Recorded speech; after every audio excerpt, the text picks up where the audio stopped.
DJ 이게 시사특공대 3월 15일 오늘은 한 주를 시작하는 월요일입니다. 이번 한 주도 저 시사특공대장 잭디와 함께 시작하는 거 어떠세요? 특공 시사특공대.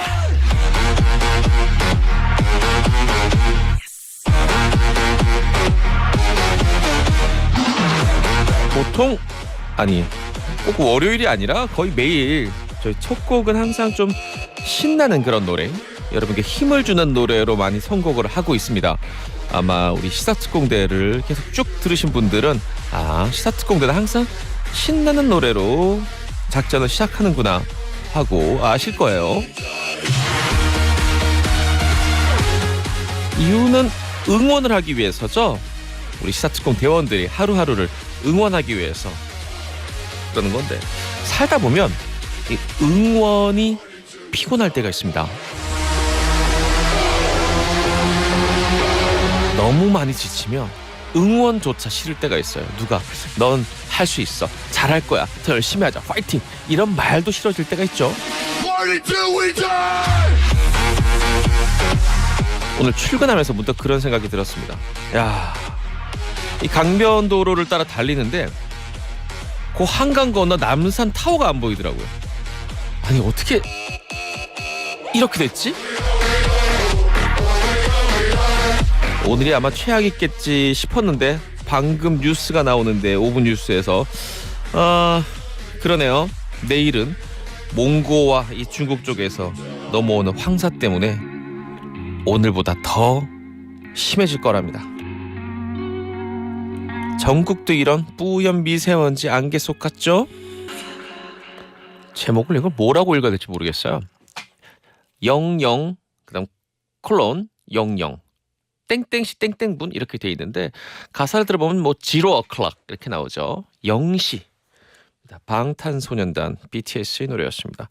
이희선님께서 우리 BTS 오늘 그래미 어워드 그래미상 수상 소식 기대했는데 안타깝습니다 라고 했습니다. 베스트 팝 듀오 퍼포먼스 이 부분이었죠. 후보로 선정되긴 했는데 수상을 못했는데 아직 그래미가 우리 BTS를 알아볼 만큼 안 되네요 아직.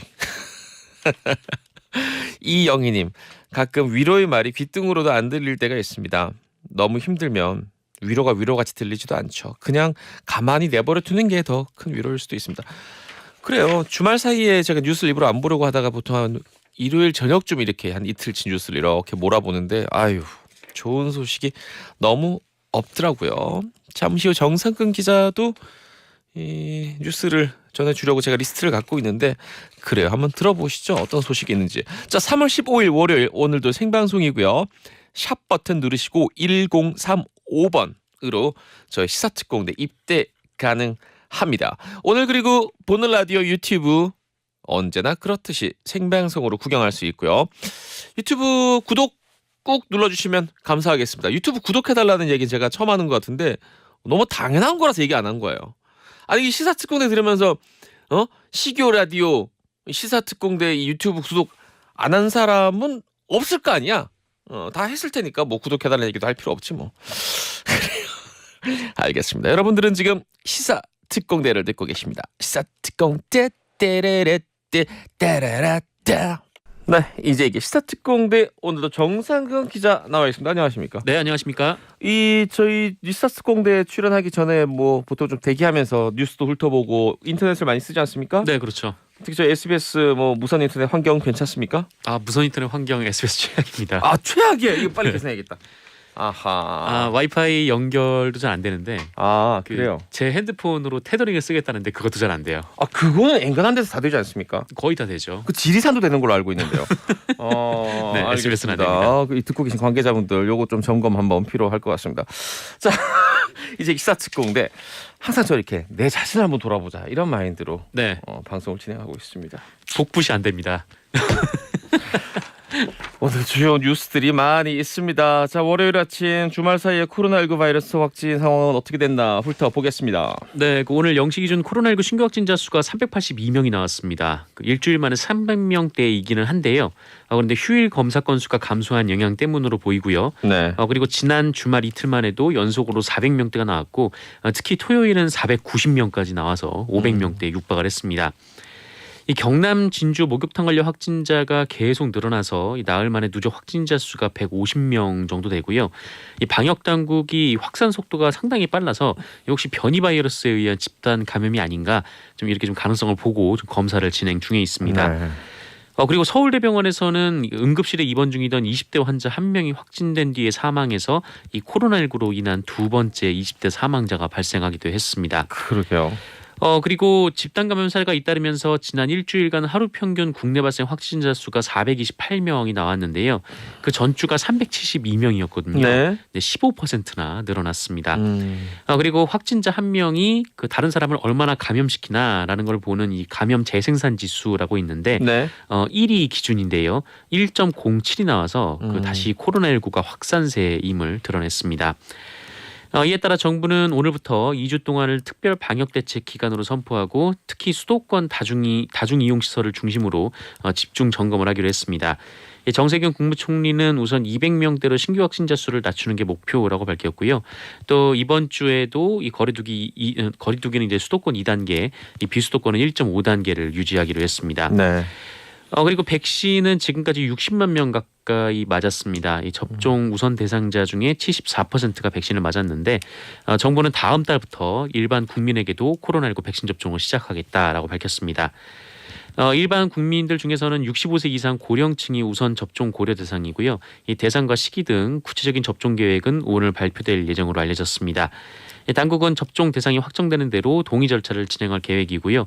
이 접종 후에 건강 상태를 어떻게 좀 면밀히 관찰할지 이 방안도 마련한다라는 방침입니다. 그리고 방역 당국은 현재까지 백신으로 인한 반응 중에서 이 실제 아나필락시스 반응이나 이 백신 접종으로 인한 사망 사례로 확인된 건은 아직 없다라고 밝혔습니다. 그래요. 주말 사이 코로나19 바이러스 또 백신 관련한 뉴스 잘 간추려서 전해주셨습니다. 고맙습니다. 네. 사실 이 방송만 해도 지금 아마 귀가 밝으신 분들 알 거예요. 언젠가부터 우리 정상근 기자랑 제끼 목소리가 조금 멀게 들린다 할 수 있는데 저희가 마스크를 쓰고 방송하다 보니까 네, 어쩔 그렇죠. 수 없이 좀 불분명하게 들리는 부분이 있어요. 전 따르겠더라고. 주말 방송 녹음해 놓은 거 들으니까 왜 이렇게 목소리가 잘 안 들리지? 했는데 확실히 그런 부분이 있습니다. 자, 그다음 이 LH 토지주택공사 관련한 이 파문 여전히 가라앉지 않고 있는데 지금 상황은 어떻습니까? 네, 이 LH 직원들 땅투기 사태로 촉발된 이 부동산 비리 의혹을 경찰이 수사 중에 있는데요. 오늘 투기 의혹이 제기된 시의원 그리고 지방자치단체 공무원에 대한 강제 수사에 돌입을 했습니다. 이 경기 남부경찰청 부동산 투기사범 특별수사대는 오늘 오전 10시부터 이 더불어민주당 소속의 시흥시 의원 A 씨 그리고 그 딸의 자택 그리고 시흥시 의회 사무실 그리고 광명시 6급 공무원 B 씨의 자택과 B 씨의 광명시청 사무실 등 5곳의 수사관 24명을 보내서 압수수색 중에 있습니다. A씨 의원은 최근 광명 시흥신도시 예정지에 토지를 매입했습니다. 이 건물 주변은 고물상 외에 별다른 시설이 없어서 이 도시개발 정보를 미리 알고 투기한 거 아니냐 이런 의혹이 제기된 상태인데요. A 의원은 이 노후에 살기 위해 구입한 토지일 뿐이지 사전에 개발 정보를 듣고 매입한 것은 아니다 이렇게 해명을 하고 있습니다. 그리고 공무원 B 씨는 지난해 7월 초 이 광명시 가학동에 소재한 그 임야 793제곱미터를 이 본인과 가족 3명 등 이 4명의 공동 명의로 매입한 바 있습니다. 그리고 경기 북부경찰청 부동산 투기사범 특별수사대도 이 포천시 간부 공무원 이 C 씨의 근무지인 포천시청 그리고 거주지의 수사관 14명을 보내서 압수수색 영장을 집행하고 있습니다. 이 도시철도 연장 사업을 담당하는 공무원이었는데요. 네. 신용대출과 담보대출로 40억 원을 끌어와서 철도 역사 예정지 인근 토지와 건물을 매입해서 이 투기 의혹을 받고 있다고 합니다. 정말 감도 크네요. 네, 이게 끌어온다고 끌어올 수 있는 건지도. 그러니까 대출하는 것도 의문이고요. 요즘 이 대출 자체가 참 쉽지 않은데 최근에는 알겠습니다. 자, 이 멀리 좀 소식을 미국 뉴스로 한번 갔다가 다시 돌아옵니다. 미국에서 지난달부터 북한에 접촉을 시도했는데 잘 되지 않았다. 이런 얘기들이 주말 사이 뉴스로 많이 나왔어요. 네, 이 바이든 행정부가 지난달부터 북한과 은밀하게 접촉을 시도했다라고 로이터 통신이 보도했습니다. 미국 행정부의 고위 관리가 2월 중순 이후 유엔 주재 북한 대표부를 포함한 여러 채널을 통해서 북한 정부에 접촉하려는 시도가 있었다라고 밝힌 건데요. 다만 아직까지 평양으로부터 어떤 대답도 듣지 못했다라고 했다고 합니다. 네. 이 바이든 행정부 들어서 북한과의 물밑 접촉 시도가 당국자를 통해 알려진 것은 이번이 처음이고요. 또 이 내용은 우리 외교 당국과도 긴밀한 소통 속에 공유된 것으로 알려졌습니다. 예, 다만 이 미국의 이런 좀 연락 방침이 북한하고 대화를 하기 위한 건지 아니면 단순히 연락 채널을 점검하기 위한 건지는 알 수 없는 상황이고요. 이 미국 국무부가 이 새로운 대북 정책을 4월 중순까지 내놓을 예정이라고 해서 그 상황을 좀 더 지켜봐야 한다라고 언론은 분석을 하고 있습니다. 그리고 이 미국 국무부가 이 블링컨 장관이 조만간 그 한국과 일본을 방문할 예정인데요. 네. 이를 앞두고 2015년 위안부 합의 얘기를 했습니다. 이 한일 양국의 관계 개선을 위한 노력을 환영한다라면서 그 예로 이 위안부 합의를 든 건데요. 2015년 위안부 합의는 우리 피해자들이 받아들이지 못한 내용인데 미국은 뭐 이 한일 관계 개선을 위해서 이 합의를 얘기를 한 것으로 좀 분석이 되고 있습니다. 뭔가 이럴 때 우리가 뭐 뭉개려고 하는 것 같다. 얼렁뚱땅 하려고 하는 것 같다. 네네. 분명히 반대 의사를 밝혔는데 마치 여전히 합의에 양쪽 다 동의하는 것처럼 얘기를 했단 말이죠. 기분이 굉장히 안 좋더라고요, 저도. 그렇습니다.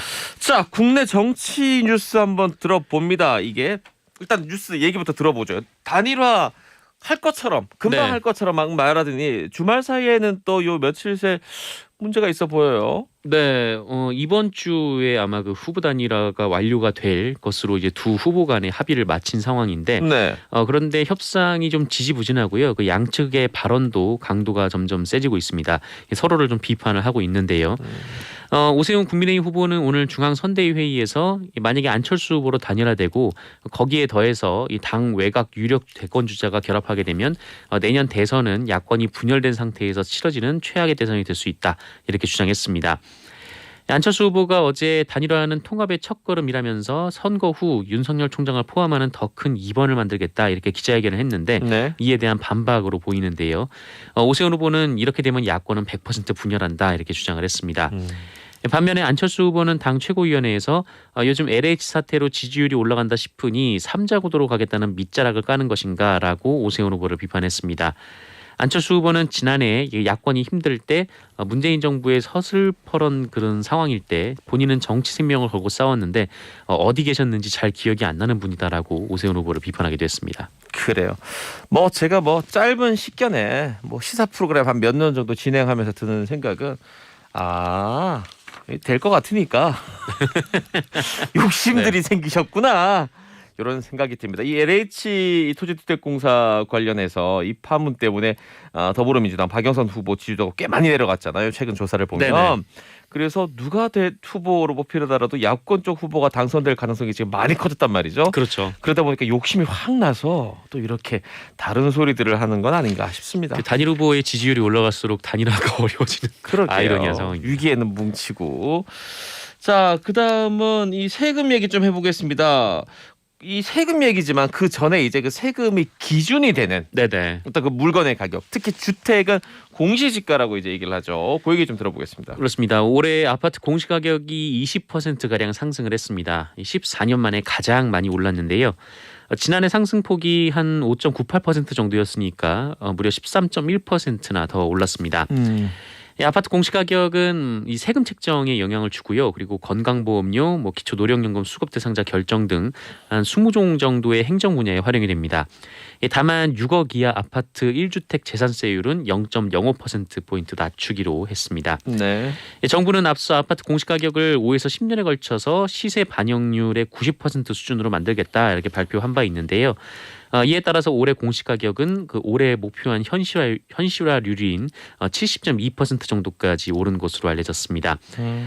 지역별로 보면은 이 세종시 아파트 공시가격 상승률이 70.68%나 됐고요. 이게 믿어지지 않는 수치예요. 네, 그만큼 공시지가와 실거래가가 갭이 컸다라는 거죠. 네. 그리고 3기 신도시 등 개발 이슈가 많은 경기도가 23.96%, 대전이 20.57%, 서울이 19.91% 순이었습니다. 알겠습니다. 자, 그럼 사회면으로 넘어가 보겠습니다. 가끔 이 현피라고 하죠. 네네. 이 인터넷 온라인상으로 게임을 하다가 야, 너 나와 직접 한번 보자. 이렇게 해서 네. 서로 막 싸우게 되고 이런 경우들이 가끔 있는데 이런 참극이 있었습니다. 네, 그렇습니다. 그 온라인 게임을 하던 중에 말다툼을 벌인 20대를 실제로 만나서 흉기로 살해한 30대가 경찰에 붙잡혔습니다. 38살 남성이었는데요. 38살이요. 네. 대전 중부경찰서는 어제 이 남성에게 구속영장을 청구했습니다. 경찰에 따르면 이 38살 남성 A씨는 지난 13일 오전 1시 40분쯤 이 대전의 한 아파트 단지에서 20대 남성 B씨를 흉기로 찔러 살해했습니다. 온라인 게임상에서 말다툼을 벌였고 나오라고 해서 이 범행을 한 것으로 조사가 됐습니다. A씨는 혐의 대부분을 인정하고 있는데요. 계획적인 살인은 아니었다 이렇게 진술을 하고 있습니다. 경찰은 A씨 신병을 확보하는 한편 국립과학수사연구원에 시신 부검을 의뢰할 예정입니다. 참 안타깝기도 하고 네. 한심하기도 합니다. 한편으로는 또 게임은 재밌으라고 게임은 하는 건데요. 재밌으라고 네. 하는 건데 이걸 칼 들고 찔러 갖고 가 사람을 찌른다는 게 말이 됩니까? 엄한 처벌이 있었으면 좋겠습니다. 네. 자, 0919님 대원이 0919 대원 잭디 너무 화가 나는데 신문사 기자가 식당 사장을 폭행해서 실명까지 시켰다는 그런 뉴스가 있는데 이걸 다뤄주는 언론이 별로 없어서 내가 너무 화가 나요. 시사특공 대선 가능할까요? 정상근 기자 가능합니까? 가져왔습니다. 들어보겠습니다. 이 현직 청와대 출입 기자가 뭐 아버지를 폭행해서 한쪽 눈이 실명됐다라는 내용의 이 청와대 국민청원이 올라와서 논란이 되고 있습니다. 이 청원인은 부친이 그 기자에게 일방적으로 폭행을 당했으며 또 1차 수술 후 눈을 고쳐보려는 의욕으로 여러 병원을 전전했지만 네. 치료를 할 수 없다라는 진단을 받고 고통으로 살고 계신다라고 주장했습니다. 눈 쪽에 장애가 왔다라는 것이죠. 그러게요. 그리고 이 CCTV를 함께 공개했는데 이 CCTV 영상에는 한 남성이 다른 남성을 주차장에서 일방적으로 폭행하는 영상이 나옵니다. 이 청원인 주장에 따르면 이 폭행이 일어난 이유는 피해자가 가해자에게 앞으로 가게에 오지 말라라고 말했다는 이유였다고 합니다. 이 청원인은 이 가해자가 인터넷에 이름을 치면 나오는 사람으로 현재는 모 신문 정치부 기자라면서 국제 당수도 연맹의 지도관장 및 각종 운동 유단자라고 가해자 신상을 명시했습니다. 이에 온라인 상에는 이 대구 지역의 한 신문사 이름과 해당 기자의 실명이 함께 거론되고 있습니다. 하지만 아직 가해자로 지목된 당사자의 입장이 나오지 않았고요. 이 신문사도 아무 말을 하지 않고 있는 상황입니다. 네. 이 청와대 춘추관 측에서는 확인 중에 있다라면서 사실로 확인되면 규정에 따른 조치가 있을 것이다라고 밝혔습니다. 그래요. 0919님 어떻게 조금 화가 풀리셨는지. 하지만 저도 이 영상을 봤는데 네. 이 가해자라는 이 신문 기자가 그 맞은편 식당 주인이 아직 제대로 준비도 안 하고 있는데 네. 싸우는 것도 아니에요. 이렇게 뭐 서로 보면서 뭐 주먹이라도 줘야 되는데 그것도 아닌데 그냥 냅다 후려갈기더라고요. 네, 폭행이죠. 폭행이죠. 네. 명백히 폭행이고 또 하나는 이 문제가 됐던 것도 상식적으로 잘잘못을 가리자면 이 기자 잘못이에요. 네, 네. 그 피해자분 아내분이 식당을 하는 걸로 알고 있는데 그 식당에 가서 밥값을 제대로 안 내고 무전취식 비슷하게 밥 먹고 나서 야 나 이제 얘기야 밥 안 그럼 먹고 그냥 가도 되지 하고 돈도 안 내고 갔다는 거예요. 네. 뭐 어쩌라고 진짜 이러면은 21세기예요. 21세기에 자 여기까지 오늘 없네요. 뉴스 듣도록 하겠습니다. 지금까지 정상근 기자였습니다. 고맙습니다. 고맙습니다. 자 이제 이게 스타특공 되고요. 잠시 광고 듣고 와서 2부 3부 작전 계속 펼쳐봅니다. 잠시만요. Welcome to the party. Welcome to 시사특공 대회. 3월 15일입니다. 오늘 월요일이고요. 한 주를 잭디와 함께 하시죠.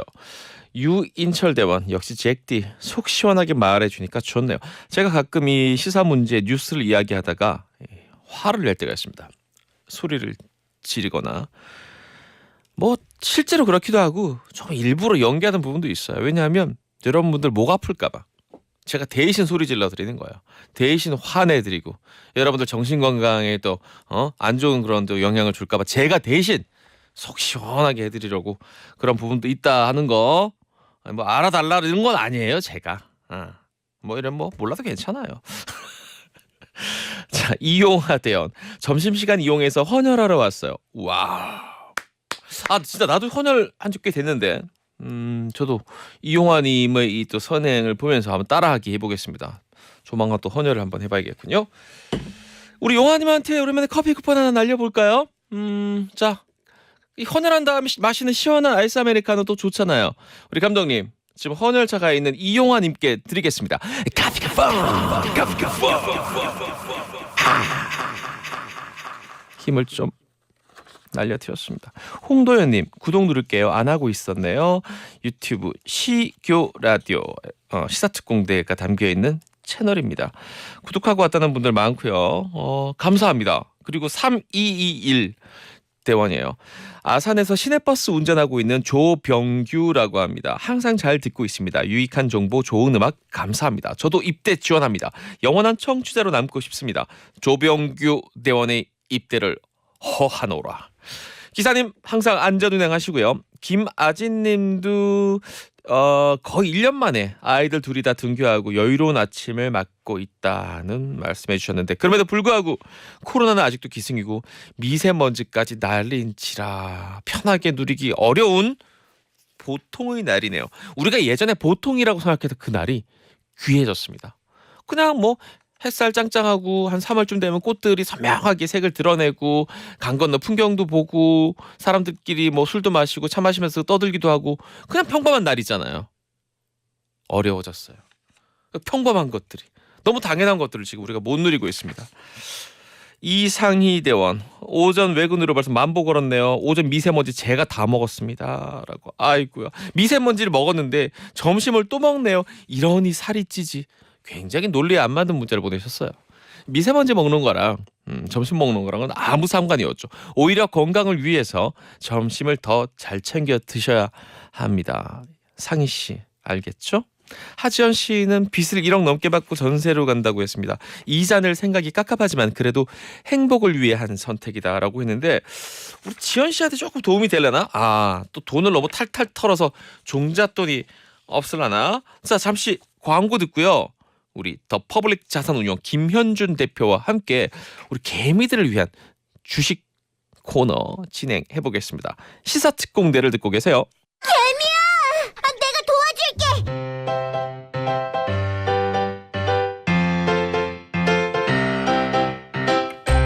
알아두면 쏠쏠한 투자 정보 저희가 귀뜸해 드리겠습니다. 개미들의 주식 핥기. 퍼블릭 자산운용 김현준 대표 나와 있습니다. 안녕하세요. 안녕하십니까. 그런 얘기들 많이 하잖아요. 종목과 사랑에 빠지지 말라. 네, 그렇죠. 근데 너무 이제 네. 좋아하게 되면은 좀 객관적인 판단을 못하게 되는 그런 문제를 얘기하는 거죠. 근데 안 그럴 수가 있나요? 어렵죠. 저도 사랑에 빠지게 되고, 어. 그러니까 저는 근데 다행히 동료들과 같이 일을 하니까 좀 객관적으로 얘기를 할 수 있는 게 있는 것 같아요. 저도 주식 투자한 지 한 1년 됐는데 못 버리는 게 몇 개 있어요. 종목을. 네. 네. 이거 떨어질 것 같아 내가 봐도. 아니면 최소한 지금 좀 놨다가 다시 네. 잡으면 더 좋을 것 같긴 한데 네. 그래도 내가 이걸 놓으면 어떡하나 이런. 전혀 시장이 요만큼도 상관이 없을 텐데. 네. 돈을 생각하시면 놓으셔도 되는데 그러게 사랑하신다고.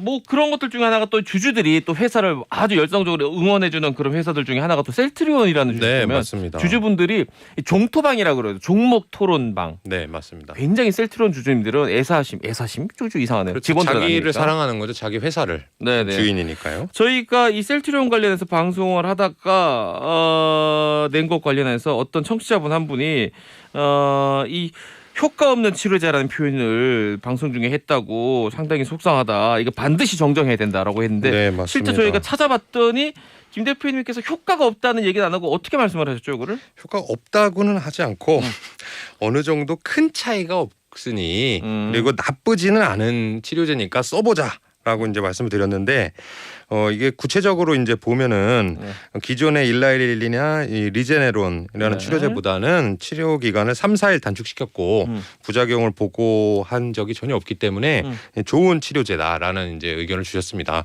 제가 그래요. 사실은 더 정확히 알았어야 되는데 이 말이 더 맞다고 지금은 생각이 듭니다. 이렇게 또 더 퍼블릭 자산운용 김현준 대표님께서 우리 애청자님의 건의를 받아들이고 또 사과까지. 네, 모르는 건 또 모른다고 해야 됩니다. 알겠습니다. 이렇게 또 의견도 반영을 해봤고요. 이렇게 여러분들 그 샵 1035 50원 100원으로 의견 주시면 됩니다. 본인들 생각도 주시고 되고. 얘기 나오자마자 또 우리 셀트리온 주주께서 또 등장했습니다. 이분 말고 다른 분이에요. 네. 9027 대원. 저는 셀트 주주된 지 10년 넘었네요. 10년 전에 방문했을 때 너무 좋아서 장투하게 되었다고 이러면서 직접 회사를 방문하는 개인 투자자. 대단하시네요. 10년 전에는 사실 방문하는 그런 문화가 그렇게 많지는 않았는데 대단한 투자자신 것 같고 10년 동안 가지고 계셨으면 제가 잘 모르긴 몰라도 한 수십 배는 올랐을 것 같습니다. 알겠습니다. 대표님도 직접 회사를 방문하거나 네. 이런 경험이 있습니까? 그럼요. 저는 그게 일이고요. 아. 아주 많이 합니다. 저는. 네. 1년에 수십 차례에서 수백 차례 정도 회사를 방문하고요. 그렇군요. 네. 알겠습니다. 자, 오늘 또 첫 번째, 두 번째, 세 번째 소식도 이런 쏠쏠한 투자 정보 들어보도록 하겠습니다. 첫 번째 소식이 방송 관련이네요. 네, 그렇습니다. 그리고 저도 말씀드렸지만 실생활에서 계속해서 투자 아이디어를 찾고자 하는데 네. 제가 이 PD님을 상당히 좋아합니다. 네. 그래요. 나영석 PD님인데 옛날에 저 한 10년 넘은 것 같은데 무한도전파 1박 2일파 해가지고 많이 갈렸었어요. 그 국민 예능 양대 산맥이라고 네, 네. 하는. 근데 저는 그때도 3대까지 엑스맨까지 껴주면 안 됩니까? 엑스맨은 이제 좋습니다. 아니면 그 이후에 러닝맨이라든지 이런 좋은 또 예능 프로그램들이 있죠. 짧게 네, 속이요. 그렇죠. 그래서 저는 이제 이 나영석 PD 파였는데 신서유기라고 그 멤버들을 다시 모아다가 1박 2일 멤버들을 모아다가 지금 예능을 하고 있거든요. 네. TVN에서. 근데 이번에 이 멤버들과 또 다른 거를 한대요. 티빙이라는 이 OTT 중에 하나거든요. 네, 유명한 거기에서 네. 오리지널 콘텐츠라고 해서 티빙에만 이제 공개를 하는 건데 이제 곧 3월 말에서 4월 초에 촬영을 돌입한다고 합니다. 그래서 이 오리지널 콘텐츠라고 하는 게 뭐 넷플릭스만 있는 게 아니고요.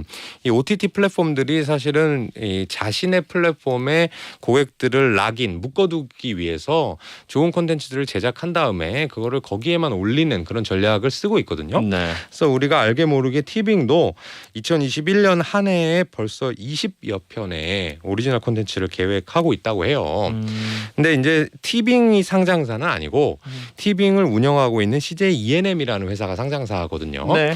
거기도 이제 대기업이기 때문에 주주분들도 많으실 텐데 상당히 잘 지켜봐야 할 지금 주목되는 한 해입니다. 왜냐하면 CJ ENM이 만약에 티빙을 성공을 시켜버리면 네. 넷플릭스 또는 최근에 디즈니와 같은 미디어 플랫폼으로 비상할 수가 있어요. 그러면 이제 향후에 밸류에이션을 상당히 높게 받고 높은 기업으로 가치를 평가받을 수가 있게 되는데 그게 아니고 그냥 콘텐츠만 제작해서 어디에 올리든 어느 방송에 가든 상관없어라고 하게 되면 콘텐츠 제작사로만 남게 되거든요. 근데 뭐가 좋은지는 사실 저도 아직 판가름을 못 냈어요. 이거 정말 중요한 전략이에요. 네. 네. 이게 왜 그러냐면 콘텐츠 제작사로만 남으면 당장 돈은 벌 수 있습니다. 네. 좋은 거 만들어서 팔면 되니까요. 네. 근데 장기적으로 말하자면 넷플릭스에 종속될 수가 있는 거고 네. 그렇지 않고 우리가 티빙을 키워보겠다라고 열심히 투자를 하면 장기적인 비전은 생기나 혹시 질 경우에는 장단기적으로 오히려 돈 벌 수단을 모두 잃게 되는 거거든요. 네. 그래서 이것을 이제 어떤 식으로 펼쳐 나갈까에 대해서 이 관련된 분들은 상당히 주목해봐야 됩니다.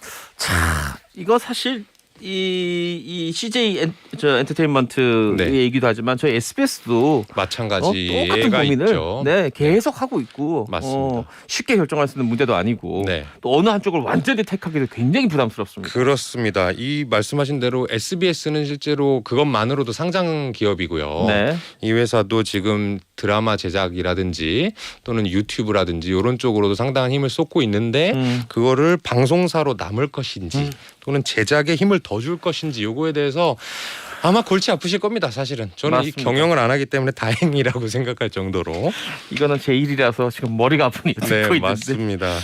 자, 잠깐만. 6813님 질문이 네. 많이 올라옵니다. 네네. 대표님 저도 좀 봐주세요. 이거 회사 이름 그대로는 못 읽어드리겠고 네. JW 생명과학이라고 하겠습니다. 네네. 우리나라 말인데 JW 생명과학 유유. 제 주식은 현재 마이너스 43%예요. 좀 봐주세요. 손이 바들바들 거려요. 손절해야 할까요? 네. 남편이 사라고 해서 샀는데 절대 믿지 말았어야 했는데 남편 말을 이렇게나 안 맞을 수가 있나요? 어떻게 해야 됩니까? 이 정도로 손실 난 거 어떡하나? 저는 사실 그 회사가 뭐 하는지 잘 알고 있고요. 네. 뭐 근데 지금 이제 마이너스 40%니까 안타까운 일이긴 한데 저는 좋게 생각하고 있습니다. 자, 이 회사가 장기적으로 6813님. 네. 잘 팔릴 수 있는 그런 고령화의 수혜주이기도 하고요. 네. 기술력이 상당히 좋아서 해당 분야에서는 이 전 세계적인 글로벌 기업들을 누르고 지금 제품 판매량이 올라가고 있는 걸로 알고 있어서 뭐 좀 더 지켜보시는 게 남편을 뭐 비싼 가격에 사라고 한 거는 좀 욕해 마땅하지만 다시 들어갈 좀 타이밍을 잘못 좀 맞추면. 기회를 알겠습니다. 줘보면 좋겠습니다. 야, 근데 회사 이름도 얘기 안 했는데 어떻게 알았지? 너무 신기하네, 진짜. 알겠습니다. 우리 저 6813님 잘 들으셨죠? 그리고 마이너스 43%면 네. 그래.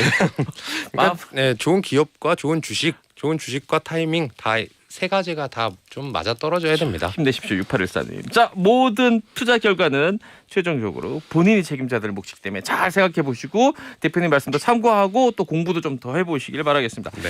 두 번째 소식도 들어볼까요? 네, 두 번째 소식도 이제 잭디랑 관련이 있는 얘기입니다.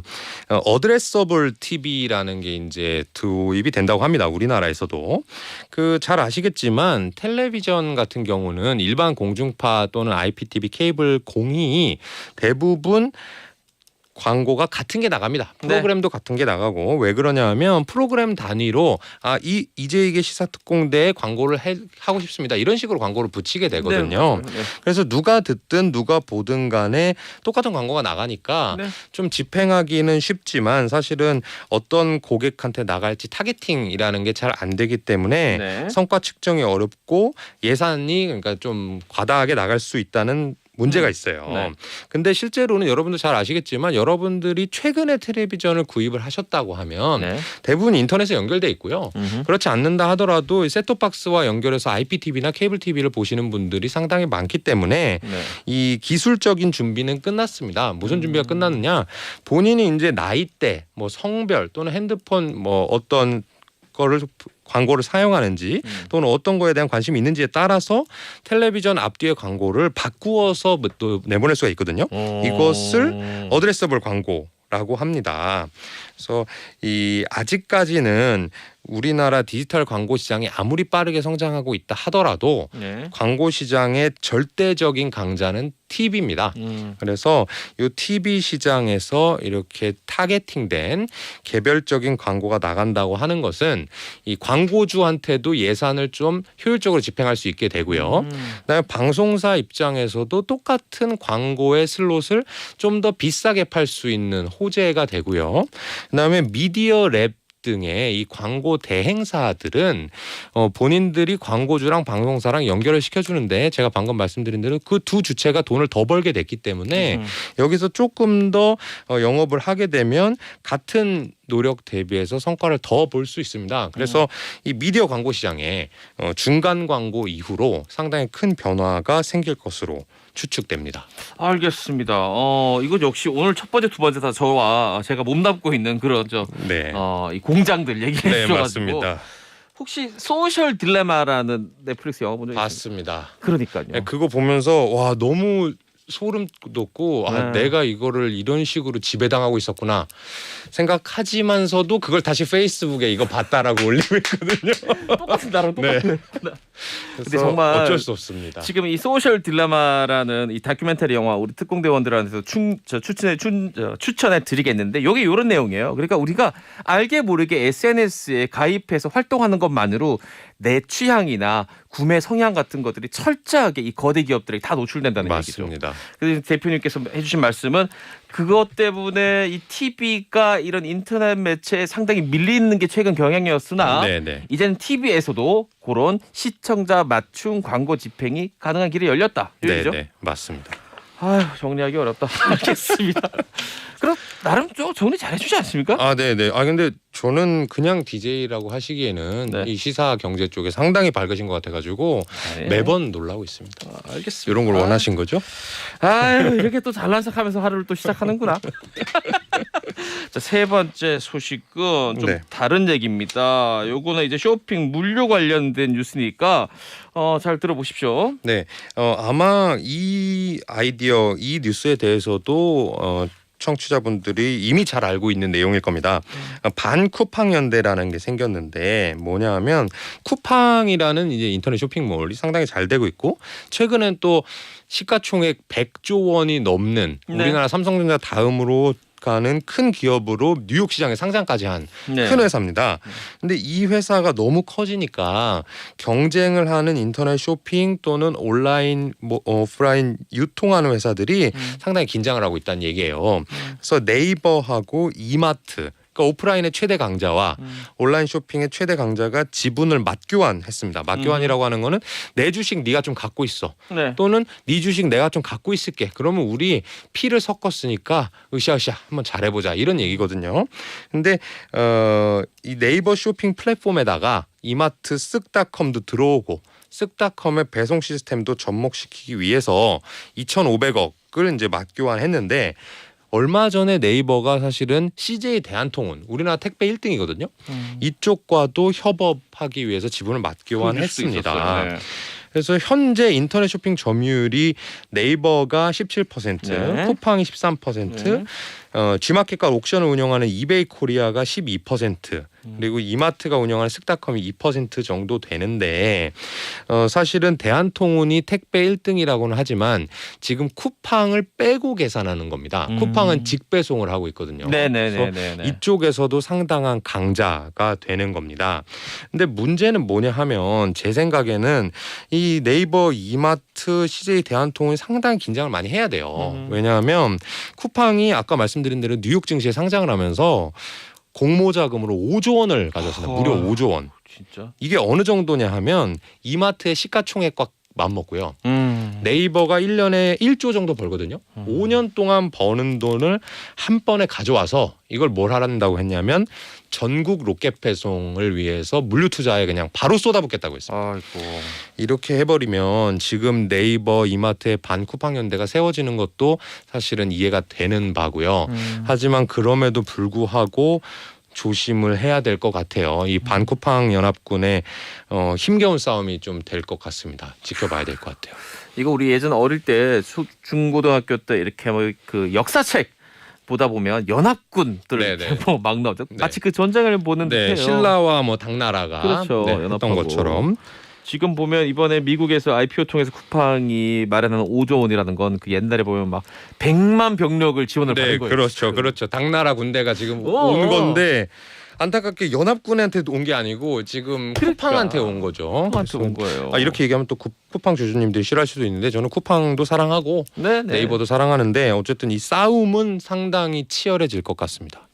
근데 그런 얘기도 있었잖아요. 자, 어쨌든 간에 지금 쿠팡이 아무리 그 미국 주식 시장이 이 전체 규모가 더 크다고 해도 네. 쿠팡이 저 정도 가치를 인정받는다면 네. 반대로 말하면 우리나라 물류 유통 쇼핑 업체들이 저평가돼 있는 것은 아니냐라는 얘기도 있지 않습니까? 그런 얘기도 충분히 가능하고요. 지금 아까 말씀드렸다시피 네이버 쇼핑이 17% 점유율을 갖고 있고 네. 쇼핑 분야에서 쿠팡이 13%예요. 근데 쿠팡은 쇼핑만 한단 말이에요. 네. 근데 네이버 쇼핑은 사실 지금 네이버의 핵심 분야는 아닙니다. 네이버의 핵심 분야는 여전히 검색 광고이고요. 그렇죠. 그렇게 되면은 쿠팡보다 네이버가 당연히 시총이 커야 되는데 지금 네이버는 한 60조 정도로 하는 걸로 알고 있어요. 그래서 상대적으로 보면 쿠팡 대비해서 네이버가 훨씬 저평가가 아니냐 이런 분석들도 나오고 있습니다. 그래요. 알겠습니다. 지금 아까 이 그 63186 관련해서 재밌는 대표님께서 얘기가 나오네요. 한마디를 얘기했는데 제가 이거를 이름을 숨기려고 그 앞에 약자를 네네. 이 영어 알파벳으로 따드렸는데 그 회사 또 다른 회사가 있답니다. 그 회사를 말씀하신 게 아니었어요? 그 식염수 나오는 회사 말씀하신 네, 거죠, 네, 대표님? 네. 거기 아닌 거 아니에요. 아 그래요? 그 식염수 나오는 회사 아니고. 지읒 이응 성명과. 하필 또 똑같네요. 앞에 그 지금 회사는 제가 모르는 회사예요. 죄송해요. 자, 철회합니다. 아까 우리 김 대표님 말씀하셨던 그 얘기는 같은 앞글자를 가진 다른 회사고요. 이런 식으로 말하면 우리 6813님의 투자 전략 다시 세워야 될 것 지금 같습니다. 감사해요. 복 받으실 거예요 했는데 어떡하죠? 자, 6814님 아니에요. 저 요거 그대로 철회하고 처음부터 다시 시작해야 돼요. 그래요. 이 참 이런 회사가 워낙 많다 보니까 네. 앞에 두 글자는 같은 회사들이 꽤 있네요. 그렇군요. 6813님은 자력갱생해야 됩니다. 좀 더 본인이 고민해 네, 보시길 그렇습니다. 바라겠고요. 일단 쿠팡 얘기 관련해 가지고는 일본 대주주 이건 많이 알려져 있죠. 손정희 네, 회장이 맞습니다. 투자를 많이 했다. 게다가 이제 미국 회사인데 결국 우리나라 회사 아니네요. 아니죠. 그렇죠. 뭐 어떻게 보느냐에 따라 다른데요. 근데 이렇게 지금 최준영님께서 이렇게 말씀하신 건 상당히 주식 또는 자본시장에 잘 아시는 분이라고 보고요. 근데 저는 주식쟁이라서 그렇게 생각을 하지만 어허. 실제로는 이 기업의 주체라고 하는 것들이 경영자도 있고요. 그다음에 일하시는 근로자분들도 있고요. 하기 때문에 사실은 뭐 주주가 누구냐에 따라서 그거에 어느 나라 이렇게 얘기하기에는 너무 글로벌 사회입니다. 삼성전자도 그럼 우리나라 회사가 아닌 게 돼버리니까 저는 그거를 따지는 것보다는 우리나라가 해외에 있는 좋은 기업들을 말 그대로 관계통대왕처럼 가져오는 그런 우리나라 투자자가 되는 것이 더 좋지 않나 이렇게 봅니다. 포부를 넓게 가져라. 네. 아, 알겠습니다. 자, 지금까지 또 퍼블릭 김현준 대표님과 오늘 주식 이야기 해봤습니다. 아, 오늘 재밌었습니다. 고맙습니다. 네, 고맙습니다. 개미들을 위해 또 한번 우리 대표님께서 핥아 주셨어요. 6813님. 헐 너무해요. 유유 울고 난리 났네. 제 광고 나간 동안 어떻게 6814님 유로해 볼지 유로해 드릴 수 있을지 한번 생각해 보겠습니다.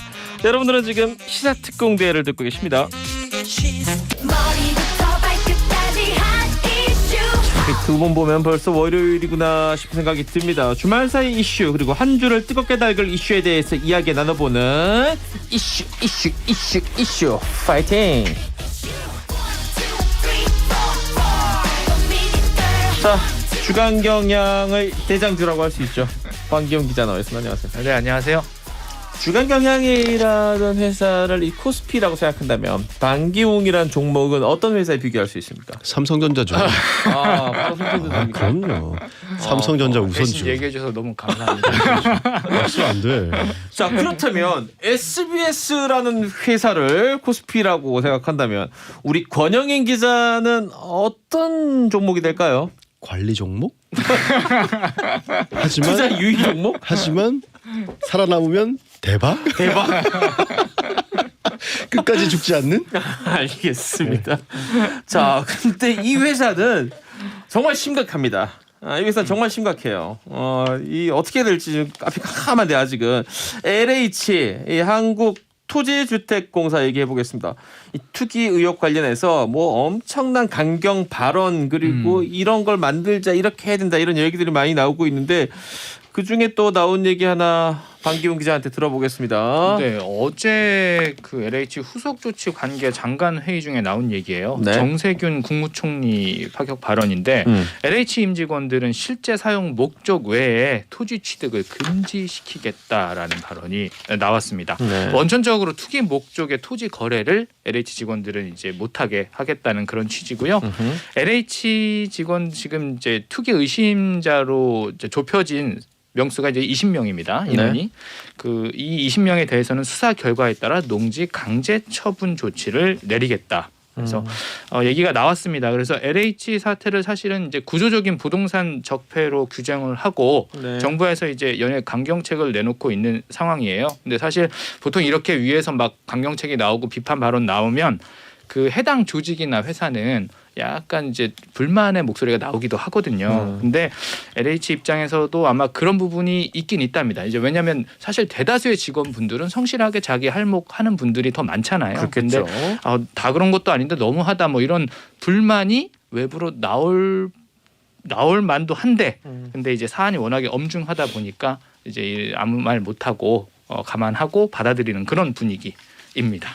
우리나라에 보면 이 한국 방송공사도 있고 전력공사도 있고 여러 가지 회사들이 그렇습니다. 있는데 이 LH만 털어서 될 일인가 싶은 이 비판 여론 또는 또 더 큰 뭐 이렇게 흥분한 목소리도 나오는 게 이 세종 한번 털어봐라. 여기도 엄청날 것이다. 그리고 요즘 네. 또 기사 나오는 거 보니까 저기 밑에 저 어디야? 용인 플랫폼 시티 관련해 가지고 온갖 뭐 제보 이런 것들이 잇따르고 있더라고요. 네네. 지금 세종시 공무원들도 조사를 하고 있나요? 지금 네네. 어떻습니까? 뭐 조사 중이라는 얘기는 들었어요. 그러니까 요 LH 사태를 고리로 해서 계속해서 어디 개발 예정 지역이라든지 사업지들 계속해서 관련 제보가 들어오고 있고 신고가 들어오는 것으로 알고 있습니다. 근데 이제 사실은 이번 그 LH 사태를 당정에서 이렇게 나오는 메시지를 보면 딱 LH로 많이 국한돼 있거든요. 메시지가. 근데 사실 이게 LH 투기라고 부르지 말고 신도시 투기라고 부르자라고 이제 제안이 나오고 있습니다. 왜냐하면 LH로 이제 사안을 좁히는 순간 이 본질, 문제의 본질이 좀 희석될 수가 있다. 이 우려의 목소리가 나오고 있거든요. 이 개발 정보를 입수해서 악용하는 사례, 이게 뭐 LH 직원들 몇몇에 이제 국한돼 있다고 생각하시는 분들 아무도 없을 거예요. 네. 고급 정보일수록 사실은 이제 고위 공직자분들이 더 접근하기가 용이하고 그래서 이걸 악용할 가능성이 더 높은 것이라는 것도 사실 굉장히 합리적인 의심이지 않습니까? 네. 그래서 이제 더 위에 윗선에 누가 있는지 뭘 어떻게 했는지 사실 그런 쪽으로 좀 사안을 확대해야 된다라는 지적들 나오고 있고요. 사실 이 LH하고 또 이제 고위 공직자 이제 공 들어가는 분들 잡는다고 해서 다 해결되는 게 아니고 그러면 민간인 투기꾼들은 어떻게 할 것이냐. 네, 이런 지금 지적들 나오고 있어요. 이게 LH 투기 조사를 하다 보니까요. 그 다 이게 대조를 해보지 않습니까? 네. 그러면 서류 대조를 하다 보니까 일반인 분들이 대거로 농지를 사들인 그런 투기 정황들이 막 속속 드러난다는 거예요. 그렇겠죠, 의도하지 당연히. 않았지만. 네. 그래서 뭐 이번 사태를 계기로 뭐 인천 계양 3기 신도시 지역들도 한번 살펴보니까 쭉 보니까 이 지역이 지정되기 바로 직전에 거래량이 급증을 했다. 그럼 이건 도대체 무슨 사인이냐? 의심을 그래서 불만한 증거네요. 그렇습니다. 이게 다 무슨 공공 영역에서 다 해먹은 거냐? 그게 아니고 민간인들도 거기 충분히 들어가 있을 개연성이 높다. 이 부분들까지 다 같이 좀 살펴봐야 된다라는 지적이 계속해서 나오고 있습니다. 그래요. 아까 제가 그 LH 이게 약자로 Land and Housing. 그러니까 이 뭐 땅 개발하고 집 지어준다 이렇게 생각하시면 될 텐데. 토지와 주택이 합쳐진 거죠. 이게 네. 사실 예전 따로 또 있었어요. 토지공사가 따로 있고 주택공사가 따로 있었는데 이게 합병된 지가 이명박 정권 때 한 그러니까 2009년이잖아요. 맞습니다. 이게 다시 뭐 분리해야 된다 아니면 조직을 해체하고 다시 만들어야 된다 온갖 얘기 다 나오네요. 맞습니다. 이 두 조직이 합병이 되면서 지금 직원이 거의 10,000명 가까이 달한다고 하죠. 엄청 크네요. 9,500명 거대 네. 조직이 됐고 거기에 이제 토지 수용권하고 독점 개발권까지 이제 LH가 쥐게 돼 있습니다. 지금 현재 구조가요. 그러니까 이런 해체를 해야 된다라는 목소리가 이해가 가요. 뭐 이제 분노하신 그런 민심도 있고요. 근데 이제 당시에 왜 이 두 조직이 합쳐졌는가를 한번 생각해 볼 필요도 있다. 너무 성급하게 너무 진행을 할 게 아니고 당시에 이게 두 조직이 합쳐진 이유는 업무가 너무 비효율적이고 공기업이 너무 방망 경영을 하고 서로 책임 떠넘기기 하다 보니까 개발 사업이든 뭐든 간에 주택 사업이든 이게 진전이 잘 안 된다라는 지적들이 계속 있었기 때문에 네. 시행착오를 거쳐서 지금 안착시킨 게 지금 현재의 구조고 시스템입니다. 근데 이 해체가 상당히 좀 선정적인 대안이긴 한데 이게 비현실적이라는 비판이 또 일부에서 나오는데 그 비판이 나오는 이유는 LH가 사실 해체가 된다 해도 누군가는 또 LH의 일을 해야 되지 않습니까? 누군가는 또 개발 업무를 해야 되고 지금은 그 토지 수용이나 이런 업무 자체가 좀 문제가 된 게 아니고 네. 그 업무를 하는 데 있어서 그걸 감시할 그런 기본적인 시스템이 없었기 때문에 이제 그게 문제였던 건데 사실 이제 해체를 한다고 해서 실질적으로 이 조직이 해체가 되기도 어렵죠. 이전에 그 해경 해체한다고 했을 때 해체를 선언하고 다시 지금 또 원상복구가 됐잖아요. 네. 누군가는 일을 해야 되기 때문에 이런 뭐 급진적인 방식보다는 기존에 있는 다른 조직하고 업무를 뭐 분할을 한다든지 조금 더 합리적인 방안으로 가야 할 필요가 있다. 이런 목소리들 지금 나오고 있는 상황이고요. 하나만 더 말씀드리면 정부가 지금 그 내놓고 있는 그 감시 대책이 네. 이제 부동산 그 공공기관 임직원들이 부동산을 이제 정기적으로 등록하는 등록제 그리고 거래할 때마다 이제 자신적으로 신고하는 신고제 이런 것들 지금 도입하려고 지금 하고 있어요. 그러니까 이 말은 뭐냐면 이전에는 이런 것들이 아예 없었다는 거예요. 이런 기본적인 제도나 시스템이 없었는데 여기서 기인한 문제를 조직을 해체하고 분리한다고 될 문제는 아니라 이거죠. 방경자도 취재하고 관심 갖고 이렇게 보다 보면은 이런 건 어떨까 싶은 뭐 대안이나 생각이 있을 수도 있는데 그런 게 혹시 있습니까? 그 조직을 완전히 이걸 해체를 하고 뭐 새로운 조직을 만들면 사실 그게 책임이 또 분할이 됩니다. 그러니까 이제 각 지역마다 나름대로의 개발 공사라든지 다 갖고 있어요. 그러면 여기랑 업무를 좀 효율적으로 분담하는 이렇게 좀 고민을 해서 나누는 게 맞지. 이게 대대적으로 딱 이걸 해체한다 이건 아닌 것 같다. 그래요. 자, 이분은 지금 신도시에 살고 계신 주민분을 한번 모시겠습니다. 김포 신도시 살고 계시는 권영인 씨? 네, 땅 지금은 한평도 없는 직장인이- 신도시. 자영업이신가요? 주민입니다. 직장인이신가요? 예, 저 그럼 김포 신도시로 이주하신 지 얼마 됐어요? 5년 됐죠. 5년. 아, 그때 한참 부동산 투기 극성이 우리 집 때. 앞에 땅이 빈 땅이 그냥 놀고 있었는데 그냥 풀이 막 무성하게 잘하고 있었는데. 이거 어떻게 하면 됩니까? LH 이 사태를 권영희 기자님. 근데 이게 그 투자 대상을 보면 네. 주식이 있고 네. 아파트가 있고 네. 땅도 그 포함되겠지만 이런 것들 중에 그러니까 일반인들이 좀 투자하는 대상 중에 가장 어려운 게 생각해 보면 땅이잖아요. 땅이 제일 어려요. 그렇죠. 환금성이 떨어진다는 이유도 있긴 하지만 정보의 비대칭성이 제일 심할 거예요. 맞습니다. 그래서 든 생각인데 사람들이 막 분노하는 이유가 여러 가지 원인이 있겠지만 땅을 누구나 한 번쯤 갖고 싶다라는 그런 뭐 생각들 다 뭐 누구나 있는데 네. 저걸 어디서 어떻게 사야 될지 누구한테 말해야 될지 이런 게 시장이 어딘지도 모른단 말이죠. 그렇죠.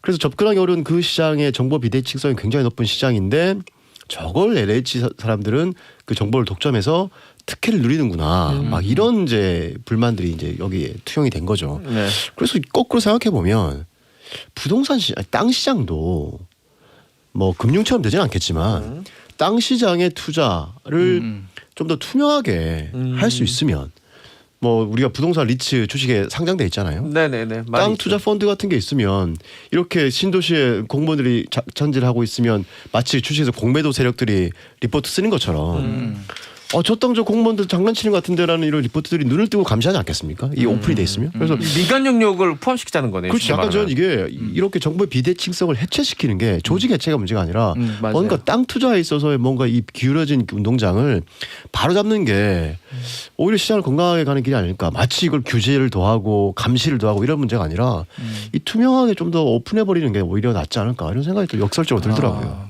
맞아요. 뭐 그것도 있는데 사실 근데 그렇게 접근을 하다 보면 이게 땅이라는 거를 과연 우리 또 토지 공개념 주장하시는 분들도 그렇습니다. 있습니다. 네. 이제 그 부분도 다시 근본적으로 생각을 해봐야 돼요. 그럼 토지를 과연 누군가의 어떤 뭐 투기 대상이나 투자 대상이 될 수 있는가? 저는 이번 사태를 이렇게 보면서 문제의 발단이 저건 아닐까 싶은 의심이 들었던 건 변창흠 이번에 국토교통부 장관이 국회에서 질문받고 할 때도 그렇고 그다음에 뭐 청와대에서 나온 메시지를 보면 전제가 있어요. 뭐냐면 이 시장의 실패로 인한 하고 말을 시작해요. 저는 정말 시장이 실패했을까? 실패한 건 정책이 아니라 시장을 다루려고 했던 이 정부의 초기 부동산 정책이 실패했던 건 아닐까? 시장이 실패했다고 단정짓고 거기서부터 출발을 하는데 네. 첫 번째 단추가 잘못된 건 아닐까 하고 굉장히 의심 많이 하고 있습니다. 맞아요. 한 예, 명은 시장 왜냐하면 참여자로서. 지금부터 집할 기회를 드리겠다고 했는데 사실 그때 보신 분들이 지금부터 집값 오르겠다라고 받아들이신 분들도 많았거든요. 예. 그래요. 자, 이 일단 정치와도 이게 연결이 되는 게 이제 보궐선거 서울도 그렇고 부산도 그렇고 이 코앞인데 여당 입장에서 이게 엔간한 악재가 아닌 것 같은데 어떻게 해야 됩니까? 실제로도 지금 여당 지지율이 막 떨어지고 있지 않습니까? 네. 특히 이제 박영선 서울시장 예비 후보 같은 경우에는 이 관련해서 지금 굉장히 강경한 공약들, 정책들을 제안을 하고 있어요. 뭐 LH 특검 도입하자. 그리고 3기 신도시 개발 예정 지역 내 모든 토지 소유자에 대한 전수조사를 하겠다. 아주 수위가 높죠. 수위가 높습니다. 근데 사실 이제 특검 같은 경우도 어떤 모든 대책의 어떤 끝판왕 같은 그런 느낌이잖아요. 특히 네. 특검이라고 하면. 근데 사실 이게 시간이 오래 걸려요. 네, 구성하고 뭐 맞습니다. 수사하고 하다 보면 특검 다 짜는데 겪어보셨지 판 않습니까? 짜는 데나. 네. 예, 그러면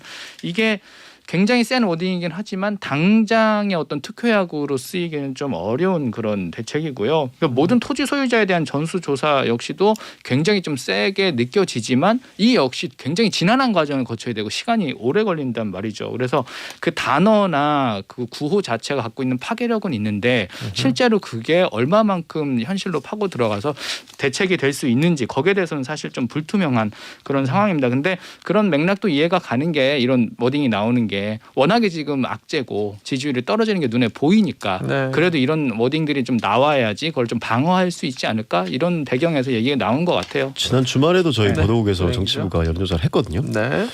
박영선, 오세훈, 안철수. 안철수 네. 후보를 했는데 오세훈 후보가 단일화 된 직후에 했을 때는 3자 대결은 박영선 후보가 이기고 양자 대결했을 경우에 오차 범위 아니긴 하지만 오세훈 후보 같은 경우에는 박영선 후보한테 졌단 말이에요. 양자 대결했을 때. 네네네네.